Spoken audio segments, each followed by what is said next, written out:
Introduction. दोस्तों, आज के दौर में हमारे लिए जो चीज सबसे जरूरी है वो है हमारी हेल्थ और मनी। मॉडर्न साइंस आज इतनी तरक्की कर रही है कि अब लगभग हर बीमारी का इलाज साइंस के पास आ गया है और अब तो लोगों की लाइफ एक्सपेक्टेंसी भी बढ़ती जा रही है। जहां लोगों की एवरेज लाइफ एक्सपेक्टेंसी 60 से 65 साल थी, वही अब बढ़कर 70 से 75 साल हो गई है। वहीं अगर हम पैसे यानी मनी की बात करें तो आज भी वही इन्वेस्टिंग, पर्सनल फाइनेंस और बिजनेस प्लानिंग की ही बात होती है। और इन चीजों को समझकर शायद ही कोई अच्छा इन्वेस्टर बना। ओवर द इयर्स हमने ये सीखा कि डॉक्टर कैसे बनते हैं, इंजीनियर कैसे बनते हैं, लॉयर कैसे बनते हैं। इन सब के बारे में हमने प्रॉपर पढ़ाई की और फिर इन स्किल्स को लर्न किया। लेकिन शायद ही कोई हो जिसने पर्सनल फाइनेंस को पढ़कर डेब्ट मैनेजमेंट की स्किल्स सीखी हो या जिसने बहुत पैसे सेव कर लिए हों। इसकी मेन वजह यही है कि हमने फाइनेंस को भी बाकी सब्जेक्ट्स की तरह ही समझा है। जैसे फिजिक्स में हम लॉ और रूल्स को समझते थे, ठीक इसी तरह हमने फाइनेंस को भी समझा।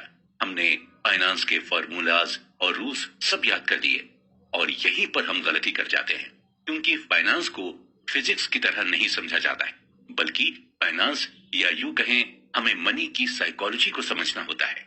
दोस्तों नमस्कार, कुकू एफएम पर मैं हूं आरजे गौहर परवेज। आज हम जिस बुक पर डिस्कशन करने जा रहे हैं उस बुक का नाम है psychology of money, timeless lesson on wealth, grid and happiness, और इसके ऑथर हैं मॉर्गन हॉसेल। दोस्तों, पैसा आपको हर जगह दिखेगा और पैसा ही हमारी लाइफ को अफेक्ट करता है और हमें कंफ्यूज भी करता है। हर इंसान का पैसे को लेकर अलग अलग परसेप्शन है और हर इंसान अपने अपने परसेप्शन के अकॉर्डिंग ही बिहेव करता है। ऑथर कहते हैं कि फाइनेंस को लेकर अक्सर हम यही सोचते हैं कि इसे भी बाकी सब्जेक्ट्स की तरह ही फॉर्मूलाज और रूल्स के हिसाब से समझा जा सकता है, और अक्सर हम फाइनेंस को समझने के लिए कई सारे फार्मूलाज और रूल्स का यूज भी करते हैं। लेकिन फिर भी कई बार ऐसा भी होता है कि सारे फार्मूलाज और रूल्स अप्लाई करने के बाद भी हम फाइनेंशियली स्ट्रांग नहीं हो पाते। इसकी वजह सिर्फ यही है कि हम फाइनेंशियली स्ट्रांग इसलिए नहीं हो पाते क्योंकि हम फार्मूले तो सारे याद कर लेते हैं, लेकिन हम अपने अंदर वो एटीट्यूड और बिहेवियर डेवलप नहीं कर पाते हैं जो पैसे सेव करने के लिए हमारे काम आए। यानी आप पैसे को तभी सेव कर पाएंगे जब आप अपने अंदर के बिहेवियर को बदलेंगे। आप अपने अंदर ये साइकोलॉजी डेवलप करेंगे कि आपको वाकई में पैसे सेव करने हैं और आपको फाइनेंशियली फ्री होना है। दोस्तों, आज की इस बुक समरी को जब आप सुनेंगे तो आपको ये मालूम होगा कि साइकोलॉजी ऑफ मनी एक्चुअल में होती क्या है, किस तरह अपने बिहेवियर की वजह से ही हम रिच और पुअर बनते हैं। अक्सर हमारे मन में ये सवाल चलता है कि बिल गेट्स इतने अमीर कैसे हो गए? क्या बिल गेट्स अपने लक की वजह से अमीर हुए थे या फिर उन्होंने अमीर होने के लिए मेहनत की थी? आखिर कैसे दुनिया के सबसे बड़े इन्वेस्टर्स वॉरेन बफेट ने अपनी सारी वेल्थ 50 से 60 साल की एज के बाद बनाई? क्या पैसे को अट्रैक्ट करने के लिए हमें पैसे की तरफ भागने की जरूरत है? क्या पैसे को हम्बल बनकर अट्रैक्ट किया जा सकता है? इन सब सवालों का जवाब आज आपको मिल जाएगा। इसके अलावा आपको साइकोलॉजी ऑफ मनी को समझाने के लिए कई सारी केस स्टडीज भी दी गई और उन केस स्टडीज से आपको ये मालूम होगा कि पैसा बचाने के लिए किसी भी तरह की टेक्निकल स्किल्स की जरूरत नहीं पड़ती, बल्कि पैसा सेव करना एक सॉफ्ट स्किल्स, और आप आज उन सॉफ्ट स्किल्स के बारे में जान लेंगे। आज इस डिस्कशन में पैसों को लेकर आपका जो भी परसेप्शन है वो चेंज हो जाएगा। अगर आप अमीर दिखना नहीं बल्कि बनना चाहते हैं तो चलिए इस इंटरेस्टिंग डिस्कशन को आगे के एपिसोड्स में कंटिन्यू करते हैं। No one's crazy. दोस्तों, हर इंसान का नेचर और बिहेवियर अलग अलग होता है और हर इंसान का सोचने का नजरिया भी एक दूसरे से काफी अलग अलग होता है। जो मेरी नजर में अच्छा है हो सकता है वही चीज आपकी नजर में खराब हो, और जो चीज आपको अच्छी लगती है हो सकता है वो चीज मुझे कभी पसंद ही ना आए। यानी हम सबका परसेप्शन एक दूसरे से डिफरेंट होता है और अक्सर हम उस परसेप्शन के बेस्ड पर ही दुनिया को और लोगों को जज करते हैं। इसके अलावा लोगों के साथ अलग अलग एक्सपीरियंस भी होते हैं और उस बेसिस पर भी हम किसी पर्टिकुलर चीज के लिए अपना परसेप्शन बना लेते हैं। जिस तरह से अलग अलग चीजों को लेकर लोगों के परसेप्शंस होते हैं, ठीक पैसों को लेकर भी लोगों का अलग अलग परसेप्शन होता है। एक पुअर इंसान को महीने के 10,000 रुपए भी मिल जाएं तो उसके लिए वही बहुत बड़ी चीज होगी। वहीं कुछ लोग ऐसे भी हैं जो सिर्फ 10,000 की शॉपिंग कर लेते हैं। सच तो यही है कि हम बुकिश नॉलेज यानी किताबी ज्ञान से बहुत कम सीख पाते हैं जितना हम अपने एक्सपीरियंस से सीखते हैं। एक इंसान जिसका स्टॉक मार्केट में काफी लॉस हुआ, वही इस लॉस को एक्सपीरियंस कर सकता है और उस एक्सपीरियंस से ही वो सीख सकता है। इसी के रिगार्डिंग इकोनॉमिस्ट माइकल बेटनिक का कहना है कि लाइफ के लेसन को समझने से पहले उन्हें एक्सपीरियंस किया जाता है। 2006 में national bureau of economic research के इकोनॉमिस्ट अल्ट्रिक मैंटेमीर और स्टीफन नेगल ने कंज्यूमर फाइनेंसेस पर एक सर्वे किया था और इस सर्वे को करने का मकसद ये पता लगाना था कि ज्यादातर अमेरिकन्स अपने पैसों का इस्तेमाल किस तरह से करते हैं। थ्योरेटिकली लोगों को यही लग रहा था कि इस सर्वे में यही कंक्लूजन सामने आएगा कि ज्यादातर अमेरिकन्स अपने इन्वेस्टमेंट को अपने फाइनेंशियल गोल के हिसाब से प्लान करते हैं और जो भी इन्वेस्टमेंट ऑप्शन उनके सामने अवेलेबल है उसी हिसाब से वो इन्वेस्टमेंट करते हैं। लेकिन इस सर्वे में सरप्राइजिंग बात सामने आई और वो सरप्राइजिंग बात ये थी कि ज्यादातर अमेरिकन्स अपने फाइनेंशियल गोल के हिसाब से इन्वेस्टमेंट नहीं करते हैं, बल्कि ज्यादातर अमेरिकन अपने इन्वेस्टमेंट को अपनी लाइफ में हुए एक्सपीरियंस के हिसाब से करते हैं। यानी पैसों को लेकर बचपन से लेकर जवानी तक उनका जो भी एक्सपीरियंस था वो उसी बेसिस पर इन्वेस्ट करते हैं। अगर आपका बचपन महंगाई में गुजरा है तो आप अपने पैसे को बॉन्ड में इन्वेस्ट नहीं करेंगे, और अगर अपने बचपन में आपने स्टॉक मार्केट को ग्रो करते देखा है तो यकीनन आप स्टॉक मार्केट में ही इन्वेस्ट करेंगे। और वहीं अगर आप स्टॉक मार्केट में लोगों को नुकसान उठाते हुए देखेंगे तो आप स्टॉक मार्केट में इन्वेस्ट करना बिल्कुल भी पसंद नहीं करेंगे। ऑथर कहते हैं कि हमारे अंदर रिस्क लेने की विलिंगनेस या पावर है, वो पावर हम अपने पर्सनल एक्सपीरियंस से ही लेते हैं, और ये पावर, ये विलिंगनेस हमें एजुकेशन या हमारी इंटेलिजेंस की वजह से नहीं मिली, बल्कि सिर्फ और सिर्फ हमारे एक्सपीरियंस की वजह से ही मिली। एग्जाम्पल के तौर पर मान लीजिए कि जब आप छोटे थे और आपके फादर ने अपने रिलेटिव्स और फ्रेंड्स को उधार पैसे दिए हों और वो पैसे उन्हें आज तक न मिले हों, तो आपके मन में भी यही आएगा कि रिलेटिव्स और फ्रेंड्स को कभी उधार नहीं देना चाहिए। इसी तरह अगर आपके फादर पर ज्यादा लोन हो और वो लोन को रिपे नहीं कर पाने की वजह से उन पर फाइनेंशियल क्राइसिस आ जाए, तो आपके मन में भी यही आएगा कि हमें लोन नहीं लेना चाहिए। यानी हम अपना फाइनेंशियल डिसीजन अपने एक्सपीरियंस के बेस पर ही बनाते हैं। ऑथर कहते हैं कि हम पैसों को लेकर जो भी डिसीजन लेते हैं उस डिसीजन को हम करंट मोमेंट में मिली इंफॉर्मेशन से जस्टिफाई करते हैं और उस डिसीजन को हम अपने यूनिक मेंटल मॉडल के हिसाब से ढाल लेते हैं। यानी एक इंसान जो भी अपना फाइनेंशियल डिसीजन लेता है, प्रेजेंट टाइम में उसके लिए वही डिसीजन सेंसिबल होता है। उसे यही लगता है कि जो फाइनेंशियल डिसीजन अभी वो ले रहा है वही उसके लिए बेहतर है, और अपने इस डिसीजन को वो क्यों ले रहे हैं और किस लिए ले रहे हैं, और इसके जवाब में वो आपको अपने फाइनेंशियल एक्सपीरियंस के बारे में बताएंगे। ऐसे लोग नॉर्मली मिस इन्फॉर्म होते हैं, या फिर उनके पास इनकम्प्लीट इंफॉर्मेशन होती है, या फिर उन्हें बहका दिया जाता है।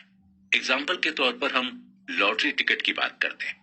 ये लॉटरी टिकट मोस्टली गरीब लोग ही खरीदते हैं, और खरीदते वक्त उन्हें ये डिसीजन बड़ा ही अच्छा लगता है क्योंकि उन्होंने लॉटरी के थ्रू लोगों को अमीर बनते हुए देखा है। उनका मेंटल मॉडल इसी तरह से वर्क करता है कि अमीर मेहनत से नहीं बल्कि लॉटरी या सिर्फ गलत तरीके से पैसे कमा कर ही बना जा सकता है, और नतीजा यही होता है कि ऐसे लोग लॉटरी टिकट खरीदते हैं या फिर शॉर्टकट का यूज करते हैं। पैसों के साथ हमारा जो बिहेवियर होता है वो बड़ा ही क्रेजी और बचकानी चीजों से भरा होता है।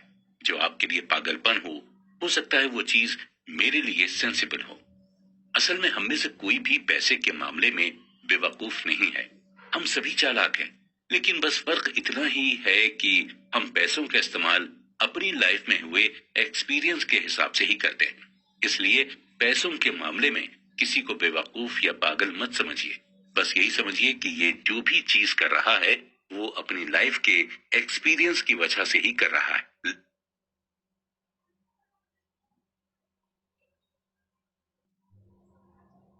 Luck and risk. Bill Gates किसी भी इंट्रोडक्शन के मोहताज नहीं है। दुनिया के सबसे अमीर में से एक बिल गेट्स को लगभग सभी जानते हैं। अक्सर हमारे दिमाग में ये सवाल उठता है कि आखिर बिल गेट्स इतने अमीर हुए कैसे? इसे हम बिल गेट्स की कहानी से ही समझते हैं। बिल गेट्स 28 अक्टूबर 1955 में सीटल, वॉशिंगटन में बोर्न हुए थे और बचपन से ही इनका इंटरेस्ट टेक्नोलॉजी की तरफ था। और जब ये 13 साल के हुए तो इनका एडमिशन लेक साइड स्कूल में करा दिया गया था। लेक साइड स्कूल पूरे सीटल में इकलौता स्कूल था जहां पर कंप्यूटर था। यहाँ तक कि सीटल की बड़ी बड़ी यूनिवर्सिटीज और कॉलेजेस में भी कंप्यूटर नहीं था। लेक साइड स्कूल में ही बिल गेट्स की दोस्ती पॉल एलन के साथ हो गई थी, जो बाद में बिल गेट्स के साथ माइक्रोसॉफ्ट के को फाउंडर बने। शुरुआती दौर में कंप्यूटर बच्चों के कोर्स का हिस्सा नहीं हुआ करता था, बल्कि इसे एज अ को करिकुलम एक्टिविटी के तौर पर लिया जाता। बिल गेट्स और पॉल एलन दोनों को ही कंप्यूटर में जबरदस्त इंटरेस्ट था और ये दोनों ही अपना खाली टाइम कंप्यूटर के सामने बैठकर बिताते थे और धीरे धीरे करके दोनों ही कंप्यूटर में एक्सपर्ट होते चले गए। दोनों ही कंप्यूटर पर कुछ वर्क कर रहे थे कि अचानक से पॉल एलन ने फॉर्च्यून मैगजीन उठाई और बिल गेट्स को दिखाई और कहा कि 500 फॉर्च्यून कंपनी में आना कितनी बड़ी बात होती होगी। इसके जवाब में 13 साल के बिल गेट्स ने कहा कि एक दिन हमारी भी कंप्यूटर कंपनी होगी और हमारी भी कंपनी 500 फॉर्च्यून में लिस्ट होगी और आज हम सभी माइक्रोसॉफ्ट के सक्सेस के बारे में जानते हैं। अब हमारे लिए सोचने वाली बात यह है कि जब बिल गेट्स ने ये बात कही तो उस वक्त 13 साल की उम्र के पूरी दुनिया में 303 मिलियन बच्चे थे। यूएसए में कुल 18 मिलियन बच्चे थे जिनकी एज 13 साल थी। न्यूयॉर्क में कुल 2,70,000 बच्चे थे जिनकी उम्र 13 साल थी और लेक साइड में सिर्फ 300 ही बच्चे थे जिनकी एज 13 साल की थी।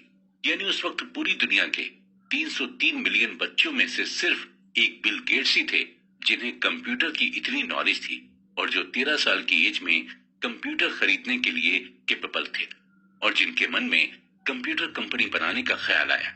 बिल गेट्स का यह मानना था कि अगर उनकी लाइफ में लेक साइड नहीं होता तो शायद माइक्रोसॉफ्ट भी नहीं होता। यानी हम ये क्लियरली कह सकते हैं कि आज अगर बिल गेट्स इस मुकाम पर हैं तो कहीं ना कहीं अपने स्ट्रॉन्ग लक की बदौलत ही हैं। हालांकि इस बात से भी हम डिनाई नहीं कर सकते कि वो हार्ड वर्किंग नहीं है, वो बिल्कुल हार्ड वर्किंग है, लेकिन उन्हें इस मुकाम पर लाने वाला सिर्फ उनका लक था। अब हम बात करते हैं बिल गेट्स के एक और फ्रेंड केंट इवांस की। बिल गेट्स और इवांस की फ्रेंडशिप तब हुई जब बिल गेट्स 8th ग्रेड में थे। बिल गेट्स, पॉल एलन और केंट इवांस तीनों ही बचपन से ये सपना देखते थे कि एक दिन तीनों मिलकर कंपनी बनाएंगे। यहाँ तक कि तीनों ये भी डिस्कस करते थे कि कौन सीईओ बनेगा और कौन मैनेजर। लेकिन दोस्तों किस्मत का कुछ अलग ही प्लान था। माउंटेनियरिंग करने के दौरान केंट इवांस की डेथ हो गई। हैरत की बात यह थी कि पूरे यूएसए में माउंटेनियरिंग करने के दौरान सिर्फ 36 लोग की ही डेथ होती थी और माउंटेनियरिंग में 1 मिलियन में से सिर्फ 1 लोग की ही डेथ होने के चांसेस रहते। जहां बिल गेट्स के पास लक था वहीं केंट इवांस की किस्मत में रिस्क आया। केंट इवांस ने उस रिस्क को फेस किया जो लाखों लोगों में से किसी एक को मिलता है। बिल गेट्स और केंट इवांस दोनों ही की एनर्जी सेम थी, दोनों का मैग्नीट्यूड सेम था और दोनों के ख्वाब भी सेम थे, लेकिन दोनों के डायरेक्शन अलग हो गए थे। ये सच है कि लक और रिस्क आपस में सिबलिंग है, यानी दोनों ही भाई बहन जैसे हैं और दोनों ही एक जैसे ही होते हैं। अगर आपको यकीन करना हो तो आपको दोनों पर ही यकीन करना होगा। लक और रिस्क ये दोनों फैक्टर्स हमारी लाइफ का एक इम्पॉर्टेंट हिस्सा हैं। कभी हमारा लक हमारे साथ रहता है तो कभी हम रिस्क में रहते हैं, लेकिन हमारे लिए दोनों को ही मेजर करना और दोनों को ही एक्सेप्ट करना मुश्किल होता है। ऑथर कहते हैं कि अगर हम किसी वेल्दी को देखें तो हमें बिल्कुल भी ये अंदाजा नहीं लगाना चाहिए कि इसकी जो वेल्थ है वो इसने कड़ी मेहनत करके बनाई है। हो सकता है कि उसकी वेल्थ को पाने के लिए उसके लक ने उसका साथ दिया, या फिर अगर हम किसी वेल्दी इंसान को देखें तो हम ये परसेप्शन ना बनाएं कि इसे लक की वजह से वेल्थ मिली। हो सकता है उस इंसान ने उस वेल्थ को पाने के लिए जबरदस्त रिस्क लिया हो। सो बेसिकली यही है कि हमें बिल्कुल भी किसी की वेल्थ के बारे में परसेप्शन नहीं लगाना चाहिए। कोई अपनी किस्मत की वजह से ये बन जाता है तो कोई और जबरदस्त मेहनत करके अमीर बनता है। पैसे की ये खासियत है कि ये दोनों ही लोगों के पास आ सकता है। Never enough. दोस्तों, अगर आपको भूख लगी हो और आपके सामने खाने की टेबल लगी और आपसे ये कहा जाए कि आपकी जो मर्जी हो वो आप खा सकते हैं और चाहे जितना खा सकते हैं। नॉर्मली जब इस तरह की सिचुएशन होती है तो एक इंसान अपनी भूख से ज्यादा खाने लगता है और जिसका नतीजा ये होता है कि उस इंसान का पेट खराब हो जाता है या फिर वोमिटिंग करने लगता है। खाने की टेबल को देखकर उसे ये अंदाजा ही नहीं होता कि उसे कितना खाना है और कितना नहीं। ठीक इसी तरह का बिहेवियर हम पैसे के साथ भी करते हैं। जब हमारे पास पैसे का फ्लो बनने लगता है तो हम यही सोचते रहते हैं कि हमारे पास और ज्यादा पैसा है। और ज्यादा पैसे कमाने के लिए हम रिस्क पर रिस्क लेते चले जाते हैं। हम लालच में आ जाते हैं। हमें ये मालूम ही नहीं होता कि हमें कहां पर खुद से इनफ बोल देना चाहिए। जितने भी लोग अमीर हुए हैं वो कभी भी पैसे के पीछे नहीं भागते, बल्कि वो पैसे को अट्रैक्ट करते हैं अपनी मेहनत से, अपनी समझदारी से, और वो खुद को ज्यादा पैसे कमाने से रोकते भी हैं। और शायद यही वजह है कि उनके पास और पैसा आता ही जाता है। इस बात को डीपली समझाने के लिए ऑथर हमें रजत गुप्ता का एग्जाम्पल देते हैं। रजत गुप्ता कोलकाता में बॉर्न हुए थे, यानी पैदा हुए थे, और टीनेज में पहुंचते पहुंचते ये पूरी तरह से अनाथ हो चुके थे। लेकिन आगे चलकर जो उन्होंने अचीव किया वो वाकई में सरप्राइजिंग था। मिड 40s तक पहुंचते पहुंचते रजत मैककिन्से कंपनी के सीईओ बन गए थे। मैककिन्से दुनिया की सबसे बड़ी कंसल्टिंग फर्म है। मैककिन्से से 2007 में रिटायर्ड होने के बाद रजत को यूनाइटेड नेशन और इकोनॉमिक फोरम में भी काफी अहम रोल मिला और रजत ने बिल गेट्स के साथ भी मिलकर कई सारे प्रोजेक्ट्स पर काम भी किया था। यानी ओवरऑल रजत एक प्रेस्टिजियस लाइफ को जी रहे थे और सभी के लिए ये सीखने वाली बात थी कि एक इंसान जो स्लम में पैदा हुआ, उसका उठना बैठना दुनिया के बड़े बड़े लोगों के साथ था। 2008 तक रजत गुप्ता की वेल्थ $100 मिलियन हो गई थी। ये अमाउंट इतना था कि इस अमाउंट से रजत जो चाहते वो कर सकते थे। लेकिन रजत की ख्वाहिश कुछ और ही थी। वो मिलेनियर तो थे, लेकिन अब वो बिलियनियर बनना चाहते थे। रजत लगभग 5 कंपनीज के बोर्ड ऑफ डायरेक्टर्स में शामिल थे। इसके अलावा बिलियनियर बनने की ख्वाहिश को भी पूरा करने के लिए रजत गुप्ता साइड हसल भी करने लगे, यानी एक्स्ट्रा इनकम जनरेट करने के तरीके का इस्तेमाल करने लगे। रजत शेयर ट्रेडिंग भी जमकर करने लगे थे। उन्हें किसी ने टिप दी कि वॉरेन बुफेट बैंक के सर्वाइवल के लिए $5 बिलियन का फंड देने वाले हैं। रजत गोल्डमैन सैक्स के बोर्ड ऑफ डायरेक्टर्स में शामिल थे। गोल्डमैन इन्वेस्टमेंट बैंकिंग की फील्ड में काफी बड़ा नाम थी। रजत को जब ये पता चला कि वॉरेन बफेट गोल्डमैन बैंक में इन्वेस्ट भी करने वाले हैं, तो उन्होंने फंड मैनेजर राज राजारत्नम को फोन करके बताया और फिर राज राजारत्नम ने अपने लिए और रजत गुप्ता के बिहाव पर गोल्डमैन के टोटल 1,75,000 शेयर खरीद लिए और फाइनली गोल्डमैन के शेयर के प्राइस बढ़ गए। रजत ने इस टोटल 17 मिलियन का प्रॉफिट कमाया और राजारत्नम ने $1 मिलियन का प्रॉफिट कमाया। जब ये बात सिक्योरिटी एक्सचेंज कमीशन को पता चली तो इनसाइडर ट्रेडिंग के एलिगेशंस में रजत गुप्ता और राजारत्नम दोनों को ही जेल हो गए। जो रेपुटेशन रजत ने इतने सालों से कमाई थी वो सब कुछ थोड़े ही दिनों में मिट्टी में मिल गई। अगर ऑथर की माने तो आपको अपने पास ऐसे कई सारे एग्जाम्पल मिलेंगे जिनके पास पैसे की कोई भी कमी नहीं रहती है, लेकिन फिर भी वो ज्यादा से ज्यादा कमाने के चक्कर में खुद को ही बर्बाद कर देते हैं। और इसकी सिर्फ यही वजह है कि उन्हें साइकोलॉजी ऑफ मनी नहीं पता होती। जब आपके पास बहुत ज्यादा पैसे आ जाएं, तो एक ऐसा टाइम आता है जहां पर आपको इनफ बोलना पड़ता है। अगर आप खुद को रोकेंगे नहीं तो आप पैसों के जाल में फंसते चले जाएंगे और नतीजा ये होगा कि आप अपनी इज्जत भी गंवाएंगे और अपना पैसा भी। आपको 4 चीजें हमेशा ध्यान में रखनी होंगी।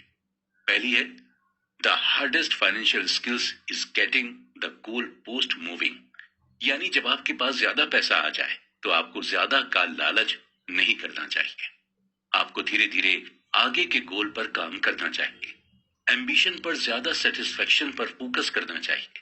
जितनी तेजी से आप पैसे की तरफ भागेंगे उतनी ही तेजी से पैसा आपसे दूर भागेगा। इसलिए जरूरी यह है कि आप धीरे धीरे पैसे की तरफ जाएं और पैसे से सेटिस्फाइड होना सीखें। दूसरी है social comparison is the problem here. अपनी वेल्थ का, अपनी इनकम का कंपैरिजन किसी और से बिल्कुल भी ना करें, क्योंकि सोशल कंपैरिजन एक ऐसी लड़ाई है जो कोई भी जीत नहीं सकता, और ये लड़ाई कभी खत्म नहीं होती, लेकिन इसे खेलने वाला हारता जरूर है। आप अपने पैसे का कंपैरिजन करके खुद को ही मेंटली परेशान करते हैं। तीसरी है enough is not too little. Enough के थ्रू आपको ये रियलाइज करना होता है कि अगर आपने अपने आप को ज्यादा से ज्यादा पैसे कमाने के लिए पुश किया, तो एक ऐसा पॉइंट आएगा जहां पर आपको रिग्रेट होगा। जैसे हमने शुरू में कहा था कि आप उतना ही खाना खाइए जितना कि आप डाइजेस्ट कर सके। इसलिए आपको पता होना चाहिए कि आपको कहां पर खुद को रोकना है। और चौथी है there are many things never worth risking no matter the potential gain. Rajat Gupta जब जेल से छूटे तो उन्होंने यही स्टेटमेंट दिया था कि हमें किसी चीज से अटैचमेंट नहीं रखनी चाहिए, वो चाहे रेपुटेशन की अटैचमेंट हो या पैसों की अटैचमेंट हो। कुछ ऐसी चीजें हैं जो इनवैल्यूएबल हैं, जैसे हमारी फैमिली, सोसाइटी में हमारी रिस्पेक्ट, फ्रीडम और इंडिपेंडेंस। ये सभी चीजें हमें बड़ी ही मुश्किल से मिलती हैं, और हमें तभी रिस्क लेना चाहिए जब हमें ये लगे कि हमारे रिस्क लेने से इन इनवैल्यूएबल चीजों पर कोई असर नहीं पड़ेगा। आप जरा खुद सोचिए कि ऐसा रिस्क लेने से क्या फायदा जहां पर आपकी इज्जत दांव पर लगे, या फिर आपकी फैमिली को प्रॉब्लम हो जाए, या आपकी फ्रीडम खत्म हो जाए। इसलिए जब भी कोई रिस्क ले तो इन सब चीजों के बारे में जरूर सोचें। सेटिस्फाई होना सीखें और पैसे को अट्रैक्ट करना सीखें। और पैसे को आप अट्रैक्ट तभी कर पाएंगे जब आप उसके पीछे भागना छोड़ देंगे। कॉन्फाउंडिंग कंपाउंडिंग। दोस्तों, एग्जाम से पहले एक रात पढ़ाई करके आप अच्छे नंबरों से पास हो सकते हैं, लेकिन टॉपर बनने के लिए आपको लगातार रोजाना पढ़ाई करनी होती है। आप सिर्फ एक दिन पढ़कर टॉप नहीं कर सकते। अगर आपको कोई कंपटीशन एग्जाम बीट करना हो तो उसके लिए एक ही दिन की पढ़ाई काफी नहीं होती, बल्कि आपको हर दिन थोड़ा थोड़ा पढ़ना होता है, तभी जाकर आप कंपटीशन बीट कर पाते हैं। ठीक इसी तरह का कॉन्सेप्ट पैसे के साथ भी। पैसा उसी को अपनी तरफ खींचता है जो उसके पीछे लगातार कंसिस्टेंसी के साथ मेहनत करता जाता है। अगर आपको सही मायने में वेल्दी होना है तो आपको रोजाना पैसे कमाने के लिए मेहनत करनी होगी।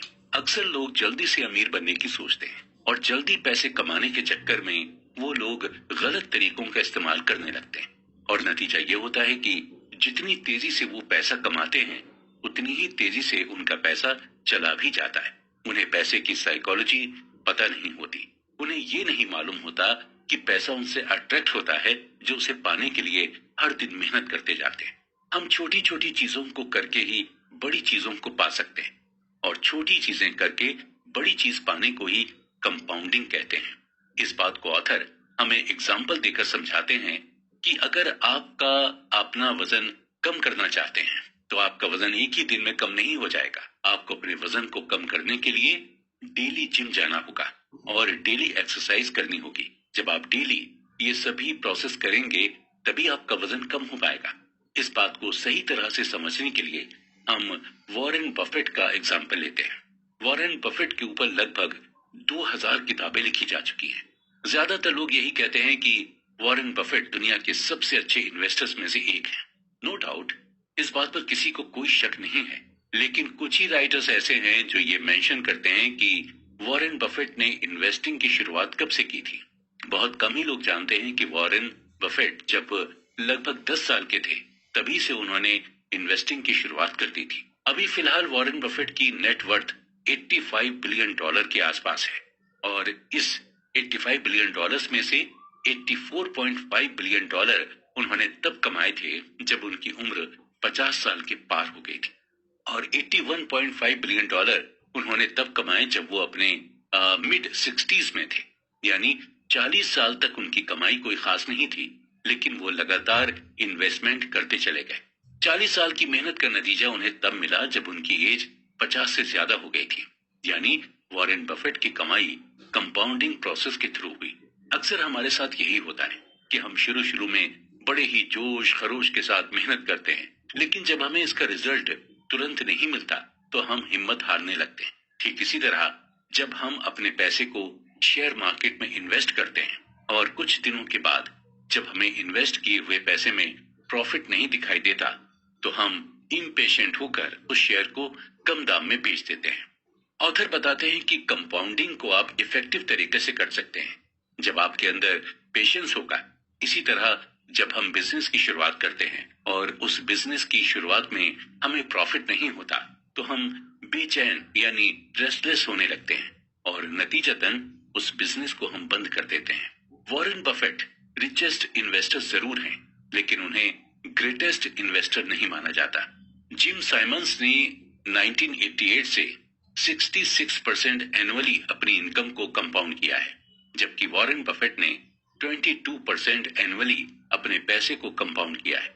सरप्राइजिंगली साइमन की नेटवर्थ $21 बिलियन है और जबकि वॉरेन बफेट की $85 बिलियन है, यानी बफेट 75% ज्यादा वेल्दी हैं साइमन से। जब साइमन इतने अच्छे इन्वेस्टर हैं तो इनकी नेटवर्थ वॉरेन बफेट से इतनी कम क्यों है? इसका सिंपल सा आंसर ये है कि साइमन ने इन्वेस्टिंग की शुरुआत 50 की उम्र से की थी, यानी बफेट के 40 साल बाद। अगर उन्होंने भी बफेट की तरह 10 साल की उम्र से इन्वेस्टिंग की शुरुआत की होती तो आप सोच ही नहीं सकते हैं कि इस वक्त उनकी करंट नेटवर्थ क्या हो सकती। बफेट और साइमन की नेटवर्थ का डिफरेंस आगे भी शायद ऐसा ही रहे। अगर मैं आपसे ये कहूं कि आप 9 + 9 + 9 + 9 यानी 9 को 8 टाइम ऐड करें तो आप इसे फौरन ऐड करके इसका आंसर 72 बता देंगे।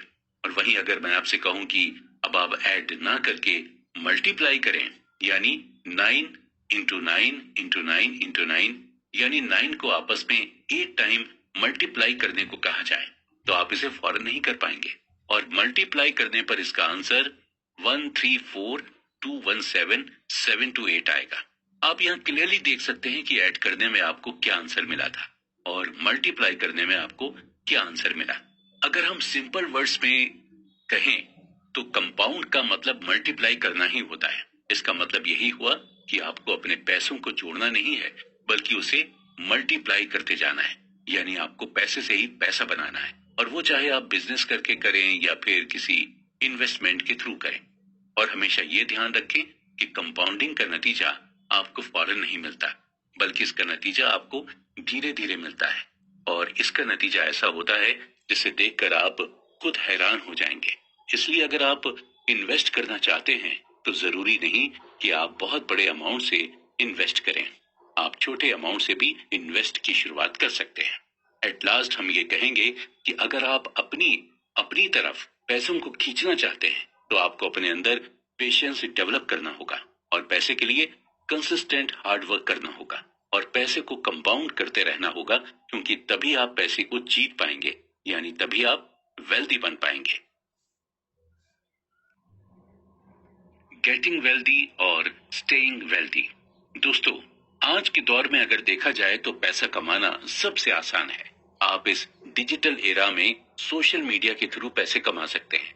आप अपना YouTube चैनल बनाकर पैसे कमा सकते हैं, इंस्टाग्राम या फेसबुक पर पोस्ट अपलोड करके पैसे कमा सकते हैं, या फिर अमेज़न या शॉपिंग ऐप पर प्रोडक्ट बेचकर पैसे कमा सकते हैं। यानी आज के इस टाइम में पैसे कमाने के ऑप्शंस बहुत सारे हैं। जितना आज के दौर में पैसा कमाना आसान है उतना ही इसे बचाना मुश्किल है। वेल्दी होना कोई बहुत बड़ी बात नहीं है, लेकिन वेल्दी बने रहना बहुत ही डिफिकल्ट है।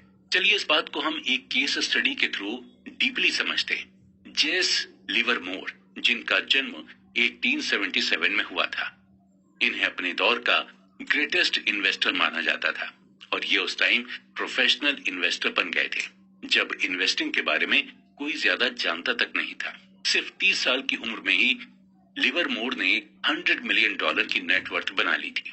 1929 के दौरान लिवरमोर स्टॉक मार्केट की दुनिया में जाना पहचाना नाम बन गए थे और उसी दौरान स्टॉक मार्केट भी पूरी तरह से क्रैश हो गई थी, जिसकी वजह से इकोनॉमी डिप्रेशन में चली गई थी। अक्टूबर 1929 तक स्टॉक मार्केट की हालत और खराब हो गई। ज्यादातर इन्वेस्टर्स और स्पेकुलेटर्स जबरदस्त फाइनेंशियल लॉस में आ गए थे और जिसकी वजह से कई इन्वेस्टर्स और स्पेकुलेटर्स सुसाइड करने लगे थे। लिवरमोर की वाइफ डोरा दी इन्वेस्टर्स के सुसाइड करने के इंसिडेंट से काफी परेशान थी और एक दिन लिवरमोर घर काफी देर में पहुंचे। घर देर में पहुंचने की वजह से लिवरमोर की वाइफ डोराथी काफी परेशान हो गई थी, लेकिन लिवरमोर को देखकर उन्हें सुकून मिला और उन्होंने लिवरमोर को अपने परेशान होने की वजह बताई। तो उन्होंने उन्हें बताया कि इस स्टॉक मार्केट के क्रैश में उन्हें बहुत फायदा पहुंचा है और लिवरमोर ने सिर्फ एक ही दिन में कई मिलियन डॉलर्स कमा लिए थे। लिवरमोर ने वाइफ डोराथी से ये भी कहा कि हम वेल्दी ही रहेंगे हमेशा, परेशान होने की कोई जरूरत नहीं है। तो जहां लिवरमोर की फैमिली खुश थी, वहीं एक और फैमिली जो उस दिन खुश नहीं थी, अब्राहम जर्मेंस्की की फैमिली। अब्राहम एक multi millionaires real estate developer थे, जिन्होंने 1920 की इकोनॉमी के बढ़ने के दौरान रियल एस्टेट के थ्रू जमकर पैसे कमाए थे और उसी दौरान स्टॉक मार्केट भी काफी बूम पर थी और इसी का फायदा उठाते हुए स्टॉक मार्केट से भी काफी सारे पैसे कमाए थे। 1929 के मार्केट क्रैश के दौरान जब ज्यादातर इन्वेस्टर्स और स्पेकुलेटर्स सुसाइड कर रहे थे, तो उसी दौरान जर्मेंस्की की वाइफ को भी टेंशन होने लगी और जब एक रात उनके वो घर नहीं पहुंचे तो उनकी वाइफ ने पुलिस में मिसिंग की रिपोर्ट दर्ज करा दी और अगले दिन इन्वेस्टिगेशन में पता चला कि जर्मेंस्की ने भी बाकी इन्वेस्टर्स की ही तरह सुसाइड कर ली है। इत्तेफाक देखिए कि 1929 के स्टॉक मार्केट क्रैश ने एक को दुनिया का सबसे अमीर इंसान बना दिया था और दूसरे को इतना नुकसान पहुंचाया कि उसे सुसाइड करने पर मजबूर होना पड़ा। 1929 के स्टॉक मार्केट क्रैश की वजह से लिवरमोर दुनिया के सबसे अमीर आदमियों में से एक बन गए थे। वहीं इसी क्रैश ने रिचेस्ट रियल एस्टेट डेवलपर जर्मेंस्की की जान ले ली थी। 1929 के स्टॉक मार्केट क्रैश से कमाए पैसे ने लिवरमोर के अंदर कॉन्फिडेंस भर दिया था, जिसकी वजह से वो स्टॉक मार्केट में ज्यादा से ज्यादा बेट लगाने लगा था। ठीक 4 साल बाद यानी 1933 में लिवरमोर ने भी सुसाइड कर ली थी, क्योंकि लिवरमोर ने स्टॉक मार्केट में इतना पैसा लगा लिया था कि उसे बहुत ही ज्यादा नुकसान हो गया था। लिवरमोर और जर्मेंस्की दोनों की डेथ पीरियड अलग अलग था, लेकिन दोनों में एक चीज कॉमन थी, दोनों थे वेल्दी, लेकिन वेल्दी बनकर रह नहीं पाए, यानी दोनों ने ही पैसे कमाए लेकिन पैसे को बचा नहीं पाए। ऑथर कहते हैं कि पैसे कमाने के लिए आपको रिस्क लेना होता है, आपको होपफुल और ऑप्टिमिस्टिक होना पड़ता है और पैसे कमाने के लिए आपको अपने कंफर्ट जोन से बाहर निकलना होता है, लेकिन कमाए हुए पैसे को बचाने के लिए आपको रिस्क से बचना होता है, अपने अंदर ह्यूमिलिटी रखनी होती है। इसके अलावा आपके अंदर डर भी होना चाहिए, आपके अंदर ये डर होना चाहिए कि आपने इतनी मेहनत करके जो पैसे कमाए हैं वो कभी भी खत्म हो सकते हैं, आपको कभी भी नुकसान हो सकता है। ज्यादातर वेल्दी लोग इसी माइंडसेट के साथ चलते हैं और शायद इसलिए जितने भी वेल्दी लोग हैं वो बिल्कुल सिंपल लाइफ जीते हैं और अपने पैसे को बिल्कुल सोच समझ कर खर्च करते हैं। वेंचर कैपिटल फर्म सेक्वोइया कैपिटल के हेड माइकल मोरिट्ज से जब पूछा गया कि वो अभी तक मार्केट में किस तरह से बने हुए हैं, उनकी कंपनी का अभी तक मार्केट में लगातार टिके रहने का रीजन क्या है, इसका जवाब देते हुए माइकल ने कहा कि डर की वजह से ही वो आज सेक्वा कैपिटल अभी तक टिकी हुई है। मोरिट्ज का ये मानना है कि उन्हें ये डर रहता है कि अगर आज उन्होंने पैसे कमाए तो जरूरी नहीं है कि कल भी उसी तरह वो पैसे कमा पाएंगे। अगर आज उनके साथ चीजें अच्छी हो रही हैं तो जरूरी नहीं है कि कल भी सब चीजें उनके साथ अच्छी ही हों। यानी हम ये भी कह सकते हैं कि हमारे अंदर अगर सर्वाइवल का डर नहीं होगा तो शायद हम ज्यादा दिनों तक वेल्दी नहीं रह पाएंगे। ऑथर के हिसाब से वेल्दी बने रहने के लिए हमें अपने अंदर सर्वाइवल माइंडसेट रखना होगा और इसे आप 3 तरीके से देख सकते हैं। पहला यह है कि आपको ये सोचना होगा कि आप फाइनेंशियली अनब्रेकेबल हैं। अगर आप फाइनेंशियली अनब्रेकेबल हैं तो आपको हमेशा बड़ा रिटर्न मिलेगा और आपको बड़ा रिटर्न तभी मिल पाएगा जब आप लॉन्ग टर्म के लिए सरवाइव कर पाएंगे। दूसरा यह है कि आपको प्लानिंग बनाकर चलना होगा। जी हाँ, सर्वाइवल माइंडसेट रखने के लिए प्लानिंग करना बेहद जरूरी है। एक प्लान तभी यूजफुल होगा जब ये रियलिटी सरवाइव कर जाए। तीसरा यह है कि आपको ऑप्टिमिस्टिक पर्सनैलिटी रखनी होगी। जब आप ऑप्टिमिस्टिक पर्सनैलिटी रखते हैं तो आपके अंदर सर्वाइवल माइंडसेट आने लगता है। ऑप्टिमिस्टिक होने पर आपके अंदर बिलीफ भी आता है कि आप कैसी भी सिचुएशन में सरवाइव कर लेंगे। हमेशा ये ध्यान रखें कि पैसा कमाना मुश्किल नहीं है, बल्कि उस पैसे को बचाए रखना मुश्किल है। इसलिए जब आप पैसे कमा लें तो आपको यही कोशिश करनी चाहिए कि उस पैसे को कैसे बचाएं, और आप पैसे बचाकर ही पैसे को अपनी ओर तेजी से अट्रैक्ट कर सकते हैं। टील्स यू विन। दोस्तों, हम अपनी लाइफ में बहुत सारी चीजों को करते रहते हैं और बहुत सारे प्लान बनाते रहते हैं, लेकिन इनमें से कुछ प्लान सक्सेसफुल होते हैं और कुछ प्लान में हमें फेलियर मिलती है। कई बार ऐसा होता है कि जब हम किसी सक्सेसफुल इंसान को देखते हैं तो हम सिर्फ उसकी सक्सेस के बारे में ही सोचते हैं, लेकिन हम कभी ये नहीं सोचते हैं कि उस सक्सेस को पाने के लिए वो इंसान कितनी बार फेल हुआ होगा। हॉलीवुड के मशहूर एक्टर ब्रैड पिट को 30 साल लगातार काम करने के बाद स्टार गिल्ड बेस्ट एक्टर का अवार्ड मिला था।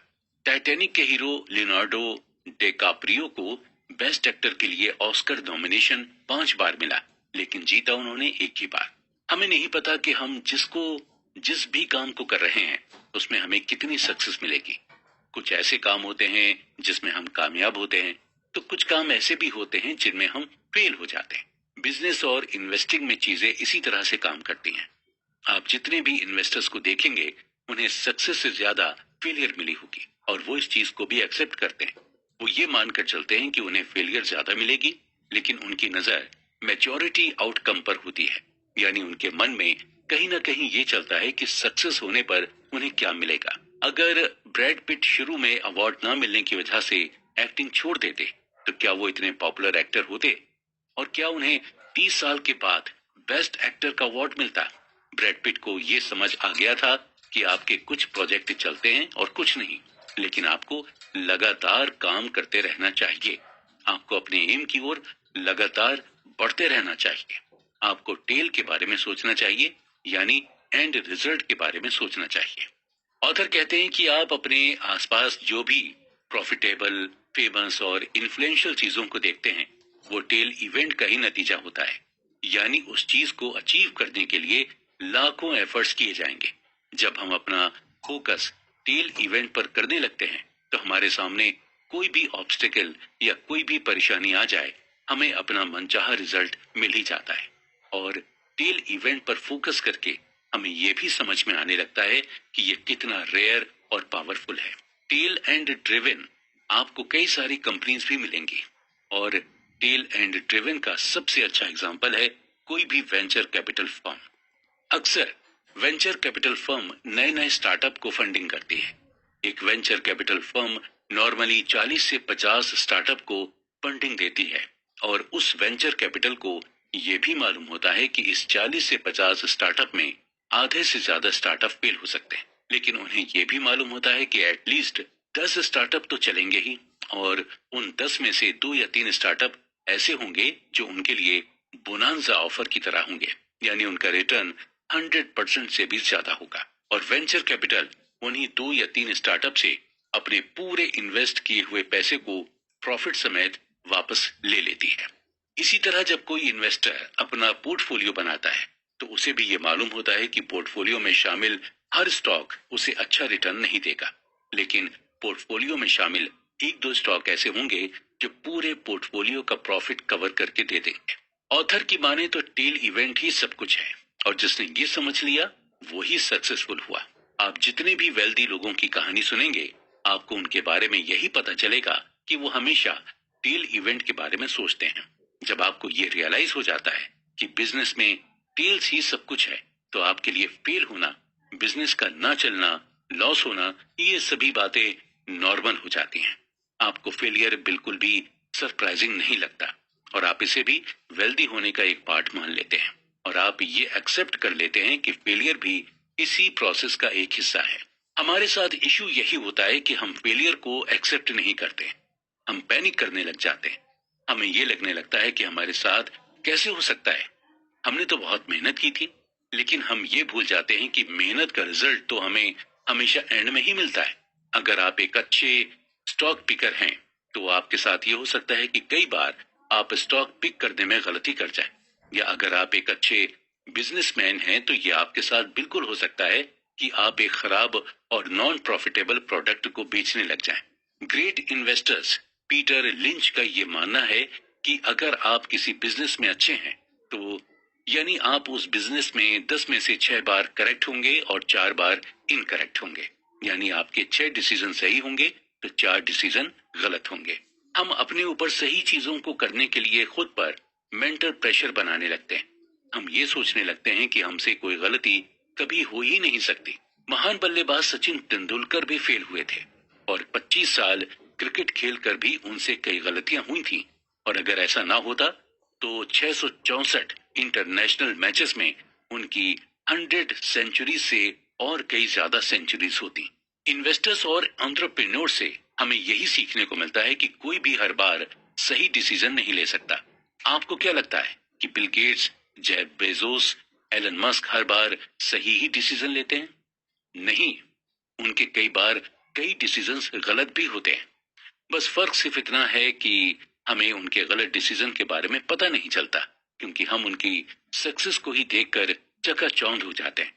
हम में और उनमें बस फर्क यही है कि वो फेलियर को प्रोसेस का एक हिस्सा मानते हैं, उसे खुद पर हावी नहीं होने देते, क्योंकि उन्हें यह मालूम होता है कि टेल इवेंट में फेलियर जरूर मिल सकती है, और उनका फोकस सिर्फ टेल इवेंट पर ही होता है, क्योंकि टेल इवेंट के एंड में सक्सेस उनका वेट कर रही होती है।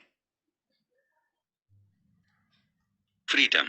फ्रीडम का यही मतलब होता है कि आप कोई भी चीज अपने मन के हिसाब से कर सकें, वो भी बिना किसी की रोक टोक के।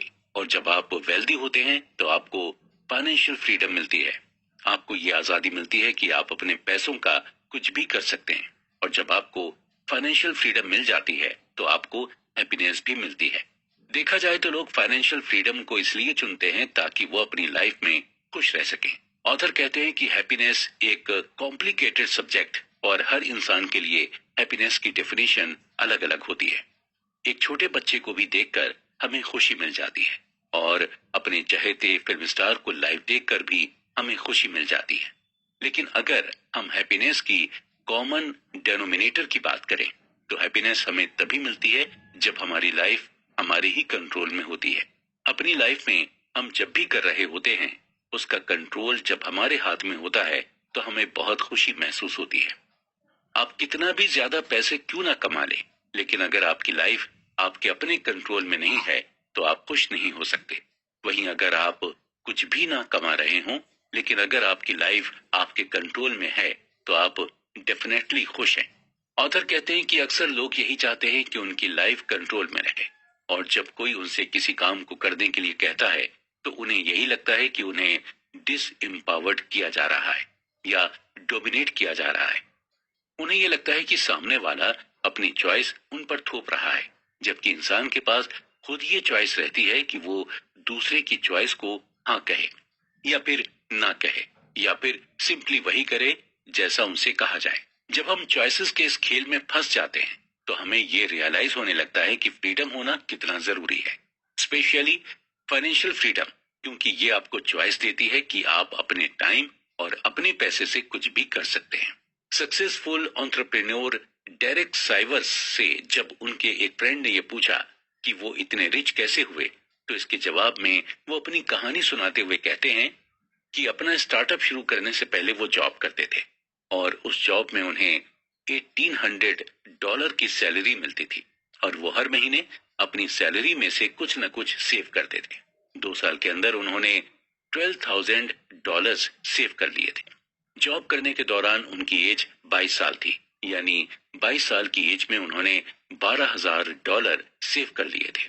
$12,000 सेव करने के बाद डेरेक ने अपनी जॉब से रिजाइन कर दिया और जॉब छोड़कर वो एक फुल टाइम म्यूजिशियन बन गए थे।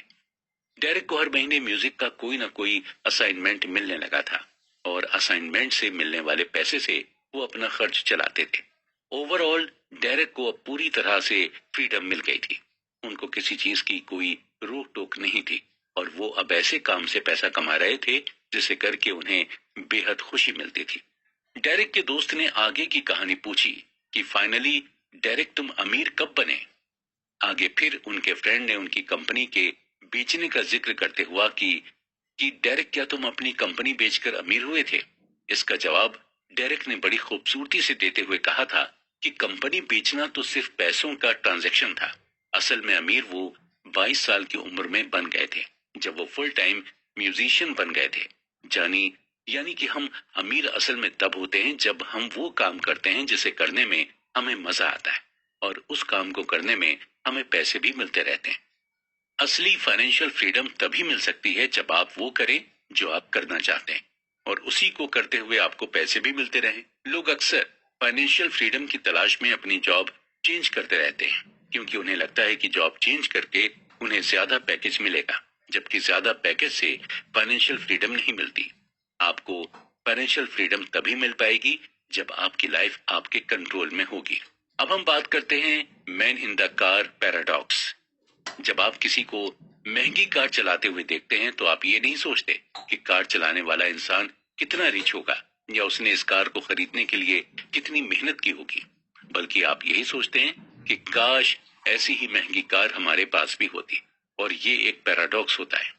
अक्सर लोग इसलिए वेल्दी होना चाहते हैं ताकि उन्हें लोग एडमायर कर सकें, लोग उन्हें पसंद करें। और ऐसे लोग इसलिए महंगे कपड़े, महंगी कार, महंगी घड़ियां खरीदते हैं ताकि वो दूसरों को इम्प्रेस कर सकें, दूसरे उन्हें एडमायर करें। बल्कि रियलिटी में दूसरे उनसे इम्प्रेस या एडमायर नहीं होते।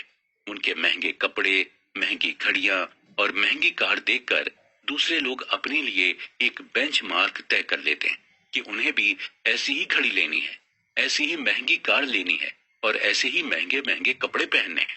और उनके अंदर भी सेम डिजायर होती है कि उनसे भी लोग इम्प्रेस हों और लोग उन्हें भी एडमायर करें। ये एक ह्यूमन टेंडेंसी है। इंसान हमेशा से चाहता है कि लोग उसे पसंद करें, उसे एडमायर करें, उसे ही लोग अपना रोल मॉडल माने। और इसके लिए ज्यादातर लोग पैसे का सहारा लेते हैं या फिर महंगी चीजों को फ्लॉन्ट करके दूसरों का दिल जीतने की कोशिश करते हैं। लेकिन उन्हें भी ये मालूम होता है कि दूसरे भी यही चाहते हैं। वो आपसे और आपकी चीजों से इम्प्रेस नहीं होते हैं, बल्कि उनकी खुद की पर्सनल डिजायर उन्हें आपसे बात करने के लिए मजबूर करती है। लोगों को पैसे से इम्प्रेस करने से बेहतर है आप उन्हें अपनी ह्यूमिलिटी, काइंडनेस और एम्पैथी से इम्प्रेस करें, क्योंकि इन चीजों से बनाया गया इंप्रेशन लॉन्ग लास्टिंग होता है। आप कितने भी गरीब या अमीर हो जाएं, लेकिन अपने नेचर से आप लोगों को अपनी ओर खींच सकते हैं। Wealth is what you don't see. हम पैसे को तो अपनी आंखों से देख सकते हैं, लेकिन वेल्थ को नहीं। वेल्दी होना एक स्टेट ऑफ लिविंग है। जैसे आप हवा को नहीं देख सकते, ठीक उसी तरह आप वेल्थ को भी नहीं देख सकते। आपको ऐसे कई लोग मिल जाएंगे जो महंगी महंगी कार चलाएंगे, लेकिन महंगी कार होने पर भी वो इतने अमीर नहीं होते। वहीं आप ऐसे भी लोगों को देखेंगे जिनके पास नॉर्मल सी कार होगी, लेकिन एक्चुअल में वो बहुत अमीर होंगे। हालांकि ये भी हो सकता है कि अगर किसी के पास महंगी कार है तो वो एक्चुअल में वेल्दी हो सकता है, लेकिन उस महंगी कार की वजह से उसकी वेल्थ कम हो जाती है। ऑथर ने इस बात को हमें एग्जाम्पल देकर समझाया है कि अगर आपने 1 करोड़ की कार दी है तो इसका यही मतलब हुआ कि आपकी जो वेल्थ थी उससे आपके 1 करोड़ रुपए कम हो गए। मोस्टली जो वेल्दी होते हैं इसीलिए महंगी कार खरीदना अवॉइड करते हैं। हम अक्सर वेल्थ को देखकर ही जज करते हैं और हमें सामने वाला जैसा दिखता है हम उसी हिसाब से अपना परसेप्शन बना लेते हैं। अगर कोई महंगे ब्रांडेड कपड़े पहनता है तो हमें यही लगने लगता है कि सामने वाला वेल्दी है, लेकिन हमें पूरी रियलिटी नहीं पता होती। हो सकता है सामने वाले ने कपड़े तो महंगे पहने हैं, लेकिन उसके ऊपर लाखों करोड़ों का डेब्ट हो। मॉडर्न कैपिटलिज्म की वजह से आज लोग आसानी से खुद को वेल्दी दिखाते हैं, जबकि वो एक्चुअल में होते नहीं हैं। लोन लेकर आप भी महंगी कार ले सकते हैं, आलीशान घर बनवा सकते हैं या फिर महंगे कपड़े पहन सकते हैं। ये सब करना आसान है, लेकिन इन चीजों को मेंटेन करना आपके लिए मुश्किल हो जाएगा। महंगी कार लेंगे तो ईएमआई भी ज्यादा आएगी और फिर उसका मेंटेनेंस का बिल भी ज्यादा आएगा। यानी महंगी चीजें लेना आसान है, लेकिन उन्हें मेंटेन करना मुश्किल। और ये आप तभी कर पाएंगे जब आप वाकई में वेल्दी होंगे। इसी तरह सिंगर रिहाना ज्यादा खर्च करने के चक्कर में बैंकरप्ट हो गई थी और जिसकी वजह से उन्होंने अपने फाइनेंशियल एडवाइजर को केस कर दिया था। कोर्ट में एडवाइजर ने रिहाना से यही कहा कि जब आप महंगी महंगी चीजें खरीदेंगी तो एंड में आपके पास सिर्फ महंगी चीजें ही बचेंगी, आपके पास पैसे नहीं बचेंगे। अक्सर जब कोई ये कहता है कि वो करोड़पति बनना चाहता है तो उसका यही मतलब होता है कि वो करोड़ों रुपए खर्च कर सके। हम रिच और वेल्दी होने में डिफरेंशिएट नहीं कर पाते। रिच आपकी करंट इनकम बताती है। अगर आज आपके अकाउंट में 1 करोड़ रुपए हैं तो आप अमीर हैं, लेकिन वहीं अगर सालों से आपके अकाउंट में करोड़ों रुपए आते और जाते रहे हों तो आप वेल्दी हैं। आज आप अमीर हैं, हो सकता है कल आप अमीर ना हो। आज आपके अकाउंट में करोड़ों रुपए हों, लेकिन हो सकता है कल ना हो। सही मायने में वेल्दी कभी हमें दिखाई नहीं दे सकती। वेल्थ एक ऐसी इनकम होती है जो आप कभी खर्च नहीं करते। आज के दौर में हमें रिच इंसान तो मिल जाएगा, लेकिन वेल्दी इंसान नहीं मिलेगा, क्योंकि वेल्दी लोग बहुत ही लो प्रोफाइल तरीके से रहते हैं और ये ज्यादा सोसाइटी में लोगों के सामने खुलकर नहीं आते हैं, और इनके रहन सहन या ड्रेसिंग से आपको अंदाजा भी नहीं लग पाएगा कि ये रिच हैं। डीप डाउन अगर हम देखें तो हर इंसान वेल्दी ही बनना चाहता है। वो नहीं चाहता कि आज अगर उसके पास करोड़ों रुपए हों तो कल वो करोड़ों रुपए खत्म हो जाए। इंसान यही चाहता है कि उसके पास करोड़ों रुपए हमेशा रहें और ये बढ़ते ही जाएं। इसके अलावा वो ये भी चाहता है कि उन्हें फ्रीडम और फ्लेक्सिबिलिटी मिले, और ये सभी चीजें आपको तभी मिलती हैं जब आपको ये मालूम होता है कि आपके पास फाइनेंशियल एसेट्स हैं जिसे आपने खर्च नहीं किया है। आप खुद सोचिए कि किस बात से आपको ज्यादा सेटिस्फेक्शन मिलता है, आपके अकाउंट्स में करोड़ों रुपए पड़े हों या फिर आपके अकाउंट से करोड़ों रुपए खर्च हो गए हों। जाहिर सी बात है, आपको इस बात से ज्यादा सेटिस्फेक्शन मिलेगा कि आपके अकाउंट में करोड़ों रुपए हैं और ये रुपए ऐसे हैं जिन्हें आप खर्च नहीं करना चाहते। जब ये सोच आपके अंदर आ जाएगी तो आप खुद को वेल्दी समझिए, और जब ये सोच आपके अंदर आ जाती है तो आप सच में फ्री और फ्लेक्सिबल हो जाते हैं। हम इंसान आगे बढ़ने के लिए हमेशा एक रोल मॉडल की तलाश करते रहते हैं, और ऐसा करके ही हम आगे बढ़ भी सकते हैं। अगर आप एक अच्छे ऑथर बनना चाहते हैं तो पहले आपको अच्छे ऑथर को पढ़ना होगा। आप अच्छे एक्टर बनना चाहते हैं तो आपको अच्छे एक्टर की मूवीज देखनी होंगी। उसी तरह आपको अगर वेल्दी बनना है तो आपको एक वेल्दी इंसान को रोल मॉडल बनाना होगा। लेकिन हम ये अंदाजा नहीं लगा पाते हैं कि कौन वेल्दी है कौन नहीं, और हम किसी को बिना देखे या बिना जाने रोल मॉडल नहीं बना पाते। जरूरी नहीं है कि जो देखने में रिच है वो वाकई में रिच हो सकता है वो उतना रिच नहीं हो जितना आप समझते हैं, और जो आपकी नजर में गरीब दिख रहा है हो सकता है वो वेल्दी हो। इसलिए किसी को क्विकली जज ना करें, स्पेशली किसी को उसकी हैसियत से तो बिल्कुल भी जज नहीं करें। Nothings free. अक्सर हम टीवी पर ऐड देखते हैं कि एक प्रोडक्ट खरीदने पर आपको दूसरा प्रोडक्ट बिल्कुल फ्री में मिलेगा, और आप जब ये प्रोडक्ट का ऐड देखते हैं तो आप फ्री के चक्कर में उस प्रोडक्ट को खरीद लेते हैं। लेकिन असल में मार्केट में कुछ भी फ्री नहीं मिलता। आप जिस प्रोडक्ट को फ्री समझते हैं उसका दाम आप कहीं ना कहीं पहले ही दे चुके होते हैं। ऑथर कहते हैं कि हमें कई चीजों की ऑब्वियस प्राइस तब तक नहीं पता होती जब तक हम उस चीज को खरीद नहीं लेते या उस चीज का एक्सपीरियंस नहीं ले लेते। एग्जाम्पल के तौर पर आपको एक मूवी पैसा वसूल तभी लगती है जब तक आप उसे देख नहीं लेते और जब तक आप उसका एक्सपीरियंस नहीं कर लेते। मूवी अगर अच्छी है तो पैसा वसूल, और अगर बुरी है तो पैसे वेस्ट। और दोनों ही एक्सपीरियंस को पाने के लिए सबसे पहले आपको मूवी का टिकट लेना पड़ता है।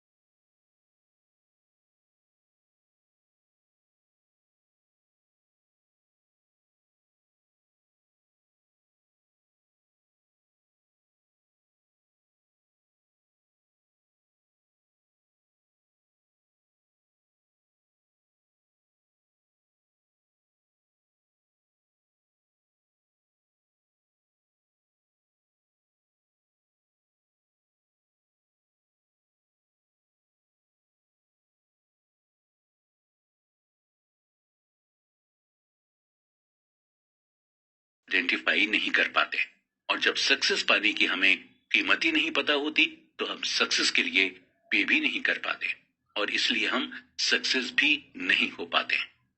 सक्सेस पाने के लिए हमें एक कीमत देनी होती है।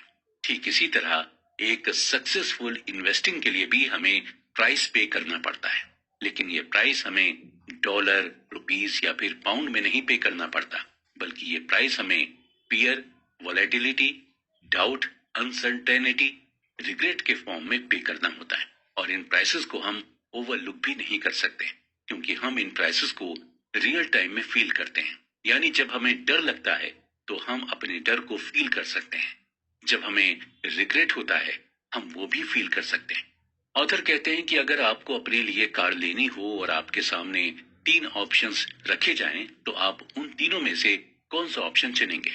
पहला ऑप्शन यह है कि कार आपको 5 लाख में मिल रही है। दूसरा ऑप्शन यह है कि कार आपको सेकंड हैंड मिल रही है 3 लाख में। और तीसरा ऑप्शन यह है कि आप कार चुरा लें। देखा जाए तो तीनों ही तरीकों से कार आपके पास आ सकती है, लेकिन आप तीसरा ऑप्शन तो बिल्कुल भी कंसीडर नहीं करेंगे। दोनों ही ऑप्शंस आपके लिए इजी रहेंगे और आप इन दोनों में से एक ऑप्शन को चूज करके कार ले लेंगे। लेकिन कुछ लोग ऐसे भी हैं जो तीसरा ऑप्शन चूज करेंगे। ऐसे लोग प्लान और स्ट्रेटेजी बनाते हैं और उन्हें इसका प्राइस भी पता होता है कि कार चुराने पर उन्हें क्या प्राइस पे करना हो सकता है, और उन्हें यह भी पता होता है कि अगर वो नहीं पकड़े गए तो बिना किसी इन्वेस्टमेंट के उनके पास एक कार आ जाएगी। लेकिन वो कहते हैं कि धन की देवी उसी पर मेहरबान होती है जो उसे ईमानदारी से कमाते हैं, इसलिए कार चुराने वाले देर सवेर पकड़े ही जाते हैं। ठीक यही चीज इन्वेस्टिंग के साथ भी होती। मॉर्निंग स्टार कंपनी ने कुछ ऐसे टैक्टिकल म्यूचुअल फंड्स को आइडेंटिफाई किया था कि वो मौका पड़ने पर कभी स्टॉक से प्रॉफिट अर्न करने की कोशिश करते, तो कभी बॉन्ड के थ्रू प्रॉफिट अर्न करने की कोशिश करते। यानी ये म्यूचुअल फंड्स रिटर्न के लिए प्राइसेस नहीं पे करना चाहते थे।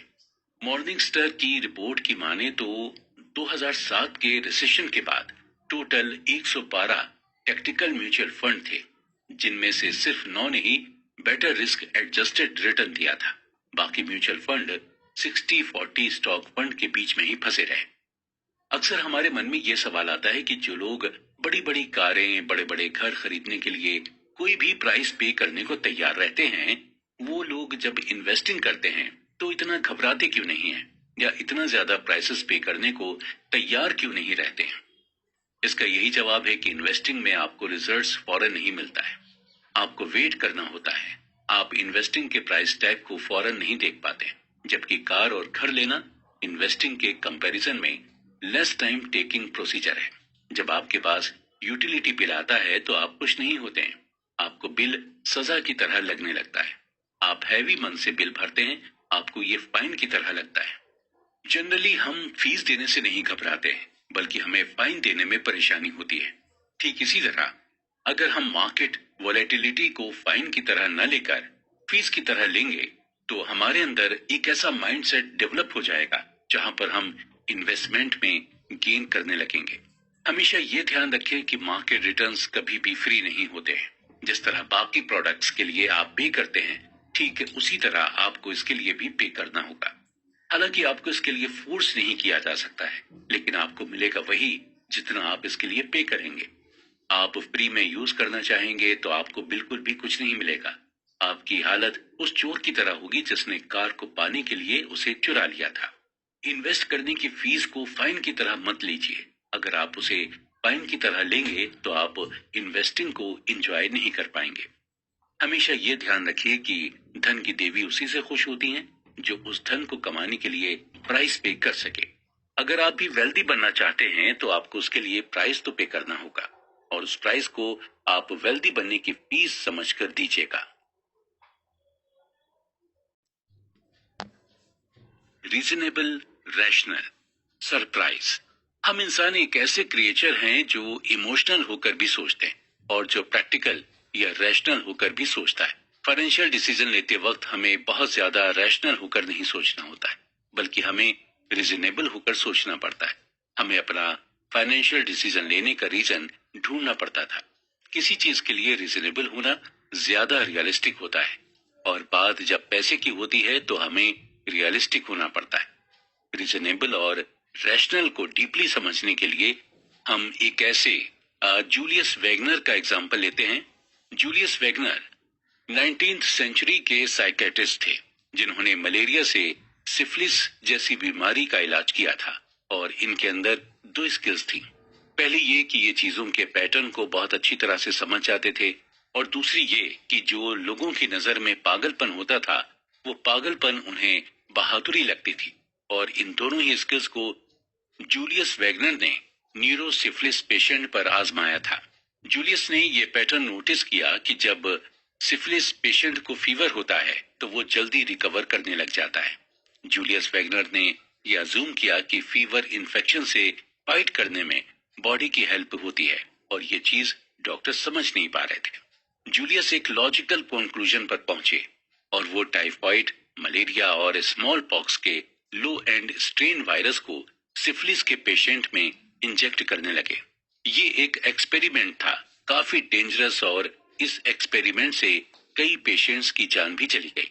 फाइनली जूलियस वैगनर ने मलेरिया का वीक वर्जन सिफिलिस के पेशेंट को इंजेक्ट करना शुरू कर दिया, जिसकी वजह से लोगों को फीवर आने लगा और लोग सही भी होने लगे। जूलियस वैगनर ने फाइनली ये कंक्लूजन निकाला कि हर 10 में से 6 सिफिलिस पेशेंट्स को मलेरिया के बुखार से ठीक किया जा सकता है और इस ट्रीटमेंट को मलेरिया थेरेपी नाम दिया गया। जूलियस वैगनर को इस रिसर्च के लिए 1927 में मेडिसिन की फील्ड में नोबेल प्राइज मिला। हालांकि बाद में मलेरिया थेरेपी को पेनिसिलिन से रिप्लेस कर दिया गया था, लेकिन जूलियस वैगनर दुनिया के ऐसे पहले डॉक्टर बने जिन्होंने ये बताया कि फीवर से हम इन्फेक्शन से फाइट कर सकते हैं। लोग फीवर को बुरी तरह से लेते हैं और उसे ट्रीट करने के लिए अलग अलग दवाइयों का इस्तेमाल करते हैं। लोग फीवर को इसलिए बुरा मानते हैं क्योंकि फीवर में हमें पेन होता है, हमारी बॉडी को तकलीफ होती है। जब फीवर होता है तो हम रिजनेबल नहीं हो पाते, हम रैशनल होते हैं। हम बस यही सोचते हैं कि जल्दी से डॉक्टर हमें मेडिसिन दे और हम ठीक हो जाएं। हम ये नहीं सोचते कि चलो अच्छा है हमें फीवर हुआ है, इससे हमारी बॉडी इन्फेक्शन से फाइट कर लेगी। हम ऐसा नहीं सोचते हैं क्योंकि हम फीवर से हर्ट होते हैं। ठीक इसी तरह जब हम फाइनेंशियल डिसीजन लेते हैं तो इसी तरह सोचते हैं। हम रिजनेबल नहीं, रैशनल होकर सोचते हैं क्योंकि हमें डर लगता है कि कहीं हमारा पैसा डूब न जाए, कहीं हमें भारी नुकसान ना हो जाए। ऑथर कहते हैं कि देखा जाए तो एक इंसान ना तो रैशनल और ना ही इरैशनल है। हम ज्यादा हार्डली थिंक करते, हम ज्यादा अपनी थिंकिंग पर सवाल भी नहीं करते। हैरी मार्कोविट्ज को रिस्क और रिटर्न के बीच मैथमेटिकल ट्रेड ऑफ के लिए नोबेल प्राइज मिला था। जब मार्कोविट्ज से पूछा गया कि उन्होंने किस तरह से अपने पैसे को इन्वेस्ट किया तो इसके जवाब में उन्होंने यही बताया कि उन्होंने अपने पोर्टफोलियो को बॉन्ड और इक्विटी में 50-50 स्प्लिट किया था ताकि कभी फ्यूचर में अपने इन्वेस्टमेंट को लेकर उन्हें रिग्रेट ना हो। और कभी जरूरत पड़ने पर मार्कोविट्ज इस स्ट्रेटेजी को चेंज भी कर लेते थे, कभी 60% बॉन्ड तो कभी 40% इक्विटी। मार्कोविट्ज ना तो ज्यादा रैशनल थे और ना ही इरैशनल, बल्कि वो रीजनेबल थे। उनके पास वजह थी, उनके पास ये वजह थी कि उन्हें फ्यूचर में कोई नुकसान ना हो, इसलिए ये स्ट्रेटेजी उन्होंने अपनाई थी। फाइनेंशियल प्लानिंग बनाने से पहले आप उसके लिए रीजन ढूंढें। ऐसा ना हो कि पूरी दुनिया बना रही है तो आप भी बनाएं, या पूरी दुनिया कहती है कि फाइनेंशियल प्लानिंग बनाना चाहिए तो आप भी फाइनेंशियल प्लानिंग बना रहे हैं। आप ये खुद डिसाइड करें कि फाइनेंशियल प्लानिंग के लिए आपका क्या रीजन है। आगे हम बात करेंगे हिस्ट्री की। हिस्ट्री मोस्टली सरप्राइजिंग इवेंट की स्टडी होती है, लेकिन जो इन्वेस्टर्स होते हैं वो हिस्ट्री के बेसिस पर ही फ्यूचर का अजम्पशन या एनालाइज करते हैं। इन्वेस्टर्स जब मार्केट की हिस्ट्री को देखते हैं तो उससे ये रफ आइडिया लगा लेते हैं कि फ्यूचर में वो क्या क्या आइडियाज को यूज कर सकते हैं, लेकिन अक्सर इन्वेस्टर्स हिस्ट्री का यूज करके अपना और दूसरों का नुकसान करा देते हैं। इन्वेस्टिंग हिस्ट्री पर इन्वेस्टर को डिपेंड नहीं रहना चाहिए। इन्वेस्टिंग हिस्ट्री पर डिपेंड होकर इन्वेस्टर्स दो गलतियां कर देते हैं। पहली ये कि आप आउटलेयर्स इवेंट को मिस कर सकते हैं जिसकी वजह से मार्केट में मूवमेंट होता रहता है। ऑथर बताते हैं कि हर डेकेड, हर सेंचुरी अलग अलग होती है और हर डेकेड में अलग अलग टाइप्स के लोग होते हैं। 19th सेंचुरी की ग्लोबल इकोनॉमी अलग थी और 20th सेंचुरी की ग्लोबल इकोनॉमी बिल्कुल अलग है। 19th सेंचुरी में 2 वर्ल्ड वॉर हुए और स्टॉक मार्केट का ग्रेट डिप्रेशन भी आया, लेकिन अभी अगर हम 20th सेंचुरी की बात करें तो इतने मेजर इवेंट्स नहीं हुए जिसे हम इन्वेस्टिंग हिस्ट्री में इंक्लूड कर सकें। अगर आप इन्वेस्टर हैं तो आपको ये समझना होगा कि हर इवेंट अलग अलग होती है और अलग अलग तरह से मार्केट को इफेक्ट करती हैं। अगर 19 रूम फॉर एरर्स। दोस्तों, हम इंसान भी अजीब होते हैं। कल हमारे साथ क्या होगा हम इस चीज की बिल्कुल भी प्रिडिक्शन नहीं कर सकते, लेकिन प्लान हम आने वाले कई सालों के लिए बना लेते हैं। हम इस चीज को बेवकूफी कह सकते हैं या फिर हम इसे हमारी ऑप्टिमिस्टिक थिंकिंग कह सकते हैं। कब हमारे साथ क्या हो जाए हमें कुछ भी पता नहीं होता, यानी हमारी लाइफ अनएक्सपेक्टेड होती है। ठीक इसी तरह जब हम फाइनेंशियल बिहेवियर की बात करते हैं तो फाइनेंशियल बिहेवियर का बेस्ट एग्जाम्पल हमें ऐसी जगह से देखने को मिलता है जहां से किसी को एक्सपेक्टेशन ही नहीं होती है। लास वेगास के कैसीनोज स्मार्ट फाइनेंशियल बिहेवियर का शानदार एग्जाम्पल है। जी हाँ, कैसीनोज में आपके ऐसे कई ब्लैक जैक कार्ड प्लेयर मिल जाएंगे जो आपको ये सिखा सकते हैं कि अपने पैसे को कैसे मैनेज करें, और ये आपको रूम ऑफ एरर की इंपॉर्टेंस क्या होती है ये भी आप ब्लैक जैक कार्ड प्लेयर से सीख पाएंगे। ब्लैक जैक कार्ड काउंटिंग का फंडामेंटल सिंपल है। किसी को इस बात की सर्टेनिटी नहीं होती है कि कार्ड डीलर अगला कौन सा कार्ड ड्रॉ करेगा, लेकिन जो ब्लैक जैक कार्ड प्लेयर होते हैं वो इस तरह से अज्यूम करते हैं कि कौन कौन सा कार्ड डीलर पहले ही ड्रॉ कर चुका है, और इस अजम्पशन पर ब्लैक जैक कार्ड प्लेयर ये बता देते हैं कि अगला कार्ड कौन सा होगा। ऑथर इस बात को हमें एग्जाम्पल देकर समझाते हैं कि सपोज कीजिए एक कार्ड डीलर के पास ABCD और E नाम के 5 कार्ड थे, जिनमें से A और B कार्ड डीलर पहले ही ड्रॉ कर चुका है। तो blackjack card player C, D और E को लेकर अपना एजम्पशन करते हैं।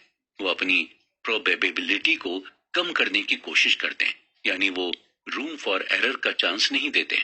ऐसा प्लेयर जब आपको ये मालूम होता है कि कार्ड कौन सा आने वाला है तो आप फिर ज्यादा बेट लगाते हैं, और जब आपको एग्जैक्टली पता नहीं होता कि कार्ड कौन सा आने वाला है तो आप कम बेट लगाते हैं। ब्लैक जैक कार्ड प्लेयर को यह मालूम होता है कि वो गेम ऑफ ऑड्स खेल रहा है और इस खेल में कोई सर्टेनिटीज नहीं होती। आप कभी भी ये गैस नहीं कर सकते हैं कि कौन सा मोमेंट आपके लिए बेस्ट होगा। आप अपने आप को रूम फॉर एरर देना चाहते हैं।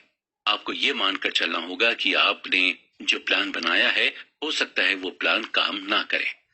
हम रूम फॉर एरर को मार्जिन ऑफ सेफ्टी भी कह सकते हैं, और बात जब पैसों की होती है तो हम रूम फॉर एरर को अंडर एस्टिमेट करने लगते हैं। रूम फॉर एरर को हम फोरकास्टिंग से भी रिलेट कर सकते हैं, और फोरकास्टिंग करेक्ट करना बहुत मुश्किल होता है। आने वाले 10 सालों में स्टॉक मार्केट कितना रिटर्न देगा या रिटायरमेंट के बाद आपको कितने पैसे मिलेंगे, इन सब के बारे में फोरकास्ट करना मुश्किल होता है। इन सब चीजों में हम बस ऑड ही निकाल सकते या मार्जिन ऑफ सेफ्टी लेकर एक स्टिपुलेटेड अमाउंट हम बता सकते हैं। ऑथर कहते हैं कि जब भी आप फ्यूचर इन्वेस्टमेंट के बारे में एस्टिमेट करें तो आपको रूम फॉर एरर देना होगा। आपको ये मानकर चलना होगा कि आपका एस्टिमेशन एकदम एक्यूरेट नहीं हो सकता। रूम फॉर एरर एक साइंस है जहां पर आपको रिस्क लेना होता है, लेकिन रिस्क लेने से पहले आपको ये सोचना होता है कि जो रिस्क आप ले रहे हैं वो वर्थ टेकिंग है या नहीं। यही सेम फिलॉसफी आपको पैसे के साथ लगानी होती है। आप जिस भी चीज में इन्वेस्ट कर रहे हैं आपको ये मालूम होना चाहिए कि जहां भी आप इन्वेस्टमेंट कर रहे हैं उसमें रिस्क लेना वर्थ टेकिंग है या नहीं। तो कुल मिलाकर रूम फॉर एरर आपको ऐसा रिस्क लेने के लिए कहता है जहां पर आपको ज्यादा नुकसान भी ना हो, और जब आप इस तरह के रिस्क को लेते हैं तो ज्यादा चांसेस हैं कि आप अपने पैसे को ग्रो कर सकें। अक्सर ऐसा होता है कि हम किसी चीज की बहुत लंबी चौड़ी प्लानिंग कर लेते हैं, लेकिन ऐसा करने से हमें बचना चाहिए, क्योंकि वक्त के साथ साथ हमारी डिजायर्स, हमारी नीड्स और वांट्स बदलती रहते हैं। देखा जाए तो लॉन्ग टर्म फाइनेंशियल गोल बनाना जरूरी है, लेकिन हर 5 से 10 साल में दुनिया बदलती रहती है। नई नई टेक्नोलॉजीज आती जाती हैं, नई इकोनॉमी पॉलिसीज आ जाती हैं, और हमारे खुद के भी गोल चेंज हो जाते हैं। हम अपनी लाइफ के हर स्टेज में ऐसे डिसीजन लेते हैं जो बाद में हमारी लाइफ को इन्फ्लुएंस करते हैं, और उस डिसीजन को लेकर अब हमारे अंदर एक्साइटमेंट भी रहती है। ऑथर एग्जाम्पल देकर बताते हैं कि कई लोग जब टीनेज में थे तो अपने शौक के लिए वो टैटू बनवा लेते थे, और जब वो बड़े हुए तो उन्हें अपने इसी डिसीजन पर रिग्रेट होता है। आपकी फीलिंग, आपके इमोशंस सब वक्त के साथ बदलते रहते हैं, लेकिन आप जब भी फाइनेंशियल प्लानिंग बनाएं तो आपको 2 चीजें अपने मन में हमेशा रखनी होंगी। पहली चीज ये कि फाइनेंशियल प्लानिंग के एक्सट्रीम एंड के बारे में हमें नहीं सोचना है। आपको ये अज्यूम करके चलना है कि अगर आपकी लो इनकम भी रही तो भी आप खुश रहेंगे। और अगर आप बहुत ही ज्यादा फाइनेंशियल प्लानिंग के लिए मेहनत करेंगे तो हो सकता है आपको फाइनेंशियल प्लानिंग का एंड रिजल्ट ना मिले, तो आपको रिग्रेट हो। फाइनेंशियल प्लानिंग जब आपने बना ली तो आप हर साल उस प्लानिंग को रिव्यू करें, और अगर मॉडिफाई करने लायक चीजें हैं तो उसे मॉडिफाई भी जरूर करें। अक्सर लोग खुद पर हार्श हो जाते हैं और प्लानिंग फेल होने पर खुद को मेंटली पनिश करने लगते हैं। इसका असर आप पर तो होता ही है, आपकी फैमिली पर भी इसका असर होता है। इसलिए प्लानिंग रिव्यू करते रहें, इसमें कोई भी खराबी नहीं है। जितने भी सक्सेसफुल वेल्दी लोग हुए हैं वो भी यही करते हैं, वो प्लान रिव्यू करते हैं और जरूरत पड़ने पर उसे मॉडिफाई भी करते हैं और इजी वे में प्लान करते हैं। दूसरी चीज यह है कि हमें इस रियलिटी को एक्सेप्ट करना होगा कि हमारा माइंड चेंज हो सकता है। अक्सर उन एम्प्लॉय की लाइफ मेजरेबल होती है जो अपनी कंपनी से बहुत ज्यादा लॉयल रहते हैं, और ऐसा इसलिए होता है क्योंकि ऐसे लोग जब अडल्ट थे तभी से उन्होंने ये डिसाइड कर लिया था कि उन्हें किस फील्ड में काम करना है और किस कंपनी में काम करना है, और खुद की नजर में धोखेबाज या बेईमान साबित नहीं होना चाहते, भले ही वो मेंटली टॉर्चर हो जाए। ध्यान रहे कि आप खुद से लॉयल रहें, कंपनी से नहीं। रियलिटी ऑफ चेंज को हमें जितना जल्दी हो सके उतनी जल्दी एक्सेप्ट कर लेना चाहिए। एग्जाम्पल के तौर पर अमेज़न जब शुरू हुआ था तब वो सिर्फ एक बुक स्टोर हुआ करता था। धीरे धीरे इसने खुद को चेंज किया, फिर ये ऑनलाइन ई कॉमर्स कंपनी बन गई, और बुक्स के साथ साथ ये बाकी चीजें भी ऑनलाइन डिलीवर करने लगी, और उसके साथ कई सारे चेंजेस भी आए। अब अमेज़न का टारगेट है स्पेस। अगर अमेज़न खुद को बुक स्टोर तक ही लिमिटेड करके रखती तो शायद आज ये जिस मुकाम पर है उस मुकाम तक नहीं पहुंच पाती, और आज दुनिया के सबसे वैल्यूएबल कंपनीज में से एक नहीं बन पाती। जेफ बेजोस हर 5 से 10 साल में चेंज की रियलिटी को समझ जाते हैं और फिर उसी हिसाब से अपनी प्लानिंग बनाते हैं, और शायद यही उनकी सक्सेस का सीक्रेट है। अगर आप खुद को कॉन्स्टेंट यानी बांध कर रखेंगे किसी प्लानिंग में तो आप बाकी किसी भी अपॉर्चुनिटी को एक्सप्लोर ही नहीं कर पाएंगे। आपको ये समझना होगा कि जैसे जैसे दुनिया बदल रही है वैसे ही वैसे आपको भी बदलना होगा। दुनिया के साथ कदम से कदम मिलाकर चलना होगा, क्योंकि इसी में है सक्सेस, और सक्सेसफुल वेल्दी लोग ऐसा ही करते हैं। You and me and the seduction of pessimism.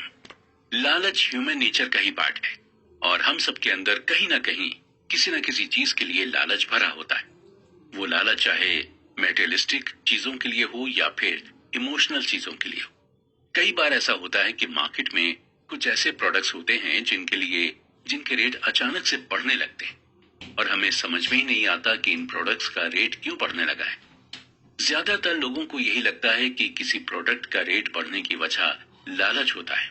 अचानक से प्रोडक्ट के रेट बढ़ने को इकोनॉमी की लैंग्वेज में बबल कहते हैं। बबल के लिए पूरी तरह से लालच को ब्लेम करना सही नहीं है। जब भी किसी प्रोडक्ट के दाम मार्केट में बढ़ते हैं तो हम यही कहते हैं कि ट्रेडर्स लालची हो गया है, क्योंकि हम इसे सिर्फ अपने ही नजरिए से सोचते हैं। हमें एक्चुअल में ये पता ही नहीं होता कि इस बबल के पीछे की वजह क्या है। कोई भी एक्सपर्ट आपको ये नहीं बता पाएगा कि आखिर ये इकोनॉमिकल बबल होते क्यों हैं। ये ठीक उसी तरह है जब कोई आपसे पूछे कि आखिर ये वॉर क्यों होते हैं। आप कभी इसका रीजनेबल आंसर नहीं दे पाएंगे, क्योंकि वॉर करने के सबके अलग अलग रीजंस होते हैं। लेकिन हम एक रीजन इसके लिए कह सकते हैं, वो ये है कि कभी कभी इन्वेस्टर्स दूसरे इन्वेस्टर से कुछ ऐसी एडवाइस ले लेते हैं जो एक्चुअल में उनके लिए सही नहीं होती। यानी दूसरे इन्वेस्टर्स के इन्फ्लुएंस में आकर कई इन्वेस्टर्स ऐसे डिसीजन ले लेते हैं जिनकी वजह से पूरी मार्केट में असर देखने को मिलता है, और जिसकी वजह से इकोनॉमिकल बबल आ जाता है। एक नॉर्मल इंसान का विजन और एक इन्वेस्टर का विजन अलग अलग होता है। एक नॉर्मल इंसान की कोशिश यही रहती है कि वो अपने पैसे को लॉन्गर टर्म तक इन्वेस्ट करके रखे, जबकि इन्वेस्टर्स अपने इन्वेस्टमेंट को शॉर्ट टर्म तक के लिए रखते हैं। ऑथर हमें एग्जाम्पल देकर समझाते हुए कहते हैं कि जब .com बबल हुआ यानी टेक्नोलॉजी बबल, तब 1999 में याहू के स्टॉक के लिए एक नॉर्मल इंसान पागल हुआ जा रहा था। उसे यही लग रहा था कि ये इन्वेस्टमेंट 30 साल बाद उन्हें $1 जिलियन का रिटर्न देगा। लेकिन इन्वेस्टर्स ने इन सब पर सिर्फ कम टाइम के लिए इन्वेस्ट किया था और ज्यादा अमाउंट इन्वेस्ट किया था। इन्वेस्टर्स को ये मालूम था कि इस स्टॉक में अभी मोमेंटम है, लेकिन ये मोमेंटम कभी भी शिफ्ट हो सकता है, इसलिए शॉर्ट टर्म में ज्यादा अमाउंट इन्वेस्ट करो। और जब कोई एक अच्छा ट्रेडर शॉर्ट टर्म इन्वेस्टमेंट करता है तो उसे देखकर कई दूसरे ट्रेडर्स भी इन्वेस्ट करने लगते हैं और कई ट्रेडर्स इंट्राडे ट्रेडिंग भी करते हैं, जिससे कभी कभी इकोनॉमिकल बबल होने लगता है। 2000 में यही हुआ था। उस दौरान हाउसिंग बबल होने लगा था और घर के दाम महंगे होने लगे थे, क्योंकि उस दौरान कई इन्वेस्टर्स प्रॉपर्टी खरीद कर थोड़े दिन बाद बेचने लगे थे। जब भी किसी प्रोडक्ट के दाम बढ़ें तो हम इसके लिए इन्वेस्टर्स को ब्लेम कर सकते हैं। हम उन्हें इररेस्पॉन्सिबल कह सकते हैं या हम उन्हें स्पेकुलेटर्स कह सकते हैं। और इसमें से ज्यादातर इन्वेस्टर्स एक दूसरे से इन्फ्लुएंस्ड होकर ही इन्वेस्ट करते हैं और ऐसा करने का उनका यही मकसद होता है, पैसा कमाना। उन्हें लगता है कि वो एक दिन में ज्यादा कमा सकते हैं, तो इंट्राडे करके कमाते हैं और 2 साल में कमा सकते हैं, तो 2 साल तक इन्वेस्ट करते हैं। आप भी इसी तरह से कर सकते हैं। आपको ये नहीं सोचना चाहिए कि कहीं आपको कोई लालची होने का लेबल ना लगा दे। पैसे कमाना और लालची होना अलग अलग चीजें हैं। अगर आप अपना माइंड लगाकर पैसे कमा रहे हैं तो इसमें हर्ज क्या है? आपकी नॉलेज कहती है कि आप इंट्राडे से पैसे कमा सकते हैं, तो आप कमाएं। या आपको लगता है कि सिर्फ 1 साल में इन्वेस्ट करके आप अच्छा प्रॉफिट कमा सकते हैं, तो आप सिर्फ 1 साल के लिए ही इन्वेस्ट करें। आप किसी और के इन्फ्लुएंस में मत आए। अब आगे हम पेसिमिज्म की बात करते हैं। हमारे अंदर ऑप्टिमिज्म और पेसिमिज्म दोनों ही तरह की फीलिंग्स हैं। यानी हम चीजों को लेकर होपफुल भी रहते हैं और हमें कभी कभी कोई होप भी नहीं रहती। या हम यूं भी कह सकते हैं कि हमारे अंदर पॉजिटिव सोच भी है और नेगेटिव सोच भी है। कभी कभी जब हमारे साथ नेगेटिव चीजें होती हैं तो ही हम पॉजिटिव चीजों के डायरेक्शन में तेजी से भागते हैं। इसे हम जापान के एग्जाम्पल से समझते हैं। वर्ल्ड वॉर के बाद जापान की हालत बहुत ही ज्यादा खराब हो चुकी थी और जापान की इकोनॉमी लगभग डूब चुकी थी।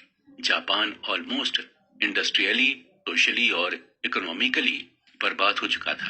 और अगर कोई उस वक्त जापानी लोगों से ये कहता कि 50 साल बाद आप लोग दुनिया की सबसे डेवलप कंट्री बनेंगे, तो शायद जापानी लोग आप पर हंसते।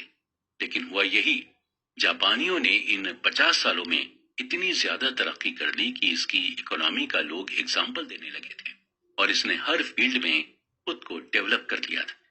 देखा जाए तो पेसिमिज्म ऑप्टिमिज्म से ज्यादा स्मार्टर है और रीजनेबल भी है। अगर आप किसी से कहें कि सब कुछ अच्छा होगा तो शायद आपकी इन बातों पर वो ज्यादा अटेंशन नहीं देगा। लेकिन वहीं अगर आप उससे ये कहें कि तुम खतरे में हो, तुम्हारे साथ कुछ बुरा हो सकता है, तो उसकी अटेंशन आपकी तरफ शिफ्ट हो जाएगी।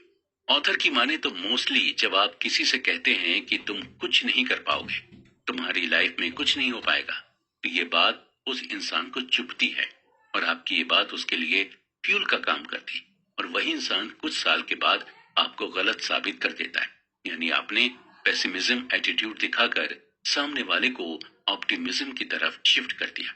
इसी तरह जब एक स्टॉक ट्रेडर ये कहता है कि उसने जो स्टॉक खरीदा है वो आने वाले सालों में दुगना हो जाएगा, तो ज्यादा चांसेस रहते हैं कि शायद ऐसा ना हो।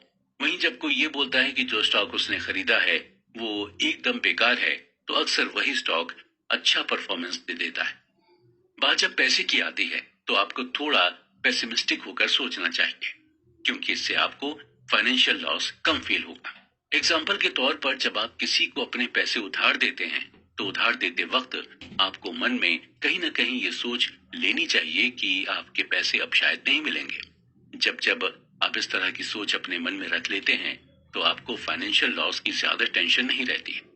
आप अपने मन में पहले से ही ये परसेप्शन बना लेते हैं कि आपको ऑलरेडी लॉस हो चुका है और जब वही पैसे आपको वापस मिलते हैं तो आपको बहुत खुशी होती है। और जबकि वो पैसे खुद आपके ही होते हैं, वो एक्स्ट्रा पैसे भी नहीं होते जो आपने कमाए हों। आपका पैसा आपको कुछ दिनों बाद मिलता है। ये खुशी आपको इसलिए मिलती है क्योंकि आप अपने मन में पेसिमिस्टिक थॉट लेकर चले थे। वहीं अगर बात हम इन्वेस्टिंग की करें तो हम बहुत ज्यादा एक्सपेक्टेशंस रख लेते हैं। हम ये उम्मीद लगाकर बैठ जाते हैं कि हमें बहुत ज्यादा रिटर्न मिलेगा और जब नहीं मिलता तो हम फ्रस्ट्रेट होकर सैड हो जाते हैं। लेकिन वहीं अगर हम ये मानकर चलें कि हमें बहुत ज्यादा रिटर्न नहीं मिलेगा या शायद हमें हमारा प्रिंसिपल अमाउंट ही नहीं मिलेगा, तो हम अपने मन में इत्मीनान रख लेते हैं और जब हमें थोड़ा भी रिटर्न मिलता है तो हमें बहुत ज्यादा खुशी मिलती।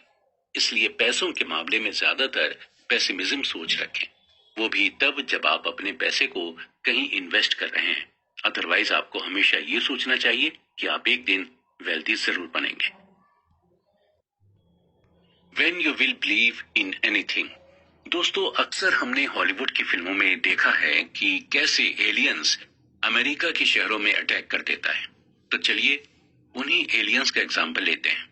मान लीजिए कि एलियंस अमेरिका के न्यूयॉर्क शहर में आया और इस बार ये एलियन अटैक करने नहीं बल्कि 2007 और 2009 की अमेरिकन इकोनॉमी को चेक करने आया।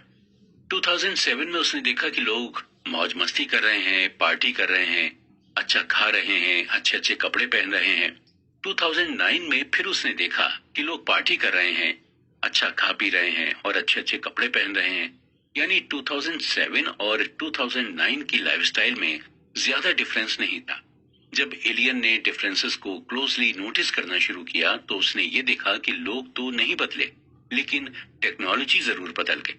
अब लोग नए नए फीचर्स वाले फोन रखने लगे हैं और कंप्यूटर बेहतर होने लगे हैं, मेडिसिन बेटर हो गई हैं और कार्स की माइलेज बढ़ने लगी है। यानी 2007 के कंपैरिजन में 2009 की इकोनॉमी इंप्रूव हुई है। फिर जब एलियन और क्लोजली देखता है तो वो ये देखकर हैरान हो जाता है कि अभी भी लाखों लोग अनएम्प्लॉयड हैं। लाखों लोग ऐसे हैं जिनके पास अपना खुद का घर नहीं है, यानी जो गरीबी में रह रहे हैं और स्टॉक मार्केट की हालत खराब है। एलियन और सरप्राइज हो जाता है और ये सोचता है कि लोग वही हैं, लोगों की नॉलेज भी वही है, ऐसा कुछ ज्यादा बदला नहीं है, लेकिन फिर भी लोग ज्यादा गरीब होते जा रहे हैं और ज्यादा अनएम्प्लॉयड होते जा रहे हैं। ऐसा इसलिए हुआ क्योंकि 2007 में हमने इकोनॉमी के लिए एक विजन सेट किया था। हमने ये विजन सेट किया था कि एक दिन हाउसिंग प्राइस में स्टेबिलिटी आएगी और लोगों को एम्प्लॉयमेंट मिलेगा और स्टॉक मार्केट में इम्प्रूवमेंट होगा। लेकिन 2009 तक उस विजन पर वर्क नहीं किया गया। हमने उस विजन पर या उस स्टोरी पर बिलीव करना छोड़ दिया था और इसी वजह से इतना डिफरेंस आया है और इतना बदलाव आया है। जब हाउसिंग प्राइस कम नहीं हुए तो लोग मॉर्गेज में डिफॉल्ट करने लगे थे। डिफॉल्ट केस बढ़ने की वजह से बैंक ने लोन देना ही बंद कर दिया था। लोन न मिलने की वजह से लोगों के घर नहीं बिक पा रहे थे, लोग घरों को खरीद नहीं पा रहे थे। ऑथर कहते हैं कि जब हम इकोनॉमी, बिजनेस और इन्वेस्टमेंट में ग्रोथ की बात करते हैं तो हम सिर्फ टेंजिबल चीजों की बात करते हैं, यानी उन चीजों को जिनको हम टच कर सकते हैं, जैसे बड़ी कार, बड़ी बिल्डिंग, एक्सेट्रा एक्सेट्रा। हमें टेंजिबल चीजों के बारे में बताकर ये कहा जाता है कि हमारी इकोनॉमी ग्रो कर रही है। हमें यही स्टोरी बता दी जाती है कि इकोनॉमिक ग्रोथ बहुत ज्यादा है। एक्चुअली ये पूरी दुनिया ही स्टोरी ड्रिवन है। आप यहाँ पर कुछ भी बता दें, लोग यकीन कर लेते हैं, उससे कुछ नहीं करते। गवर्नमेंट कह देती है कि हमने ये डेवलप किया, इकोनॉमी में ग्रोथ हुई एक्सेट्रा, लेकिन रियलिटी में स्टोरी अलग होती है। जब आप इस स्टोरी ड्रिवन वर्ल्ड में अपने पैसे को मैनेज करना चाहते हैं तो आपको दो बातें ध्यान में रखनी होंगी। पहली यह है कि जब आप किसी चीज को सच मानने लगते हैं तो आप उस सच के सच होने को, ऑड को ओवर एस्टिमेट करने लग जाते हैं, यानी आप उस सच को फिक्स्ड मान लेते हैं। आपको उसके अलावा दूसरे किसी सच पर यकीन नहीं होता है। ऑथर इस बात को हमें एक एग्जाम्पल देकर समझाते हैं कि अगर आपके पास पैसे नहीं हैं और आपसे ये कहा जाए कि शहर के बाहर एक बाबा रहते हैं जो किसी भी बीमारी का इलाज कर लेते हैं, तो आप उस बाबा के पास जाते हैं और अपनी बीमारी का इलाज कराने लग जाते हैं। अगर आपके पास पैसा होता तो आप किसी बड़े हॉस्पिटल में जाकर अपना इलाज करा लेते हैं। यानी इससे ये प्रूव होता है कि जब आपके पास पैसे नहीं होते और आप बीमार हो जाते हैं तो आप किसी भी बात को सच मान लेते हैं। दूसरी चीज ये है कि जब हमें दुनिया के बारे में इनकम्प्लीट व्यू मिलता है तो हम खुद से ही उस व्यू को कंप्लीट करने लग जाते हैं। हम खुद का नैरेटिव बनाकर उस गैप को फिल करने लग जाते हैं।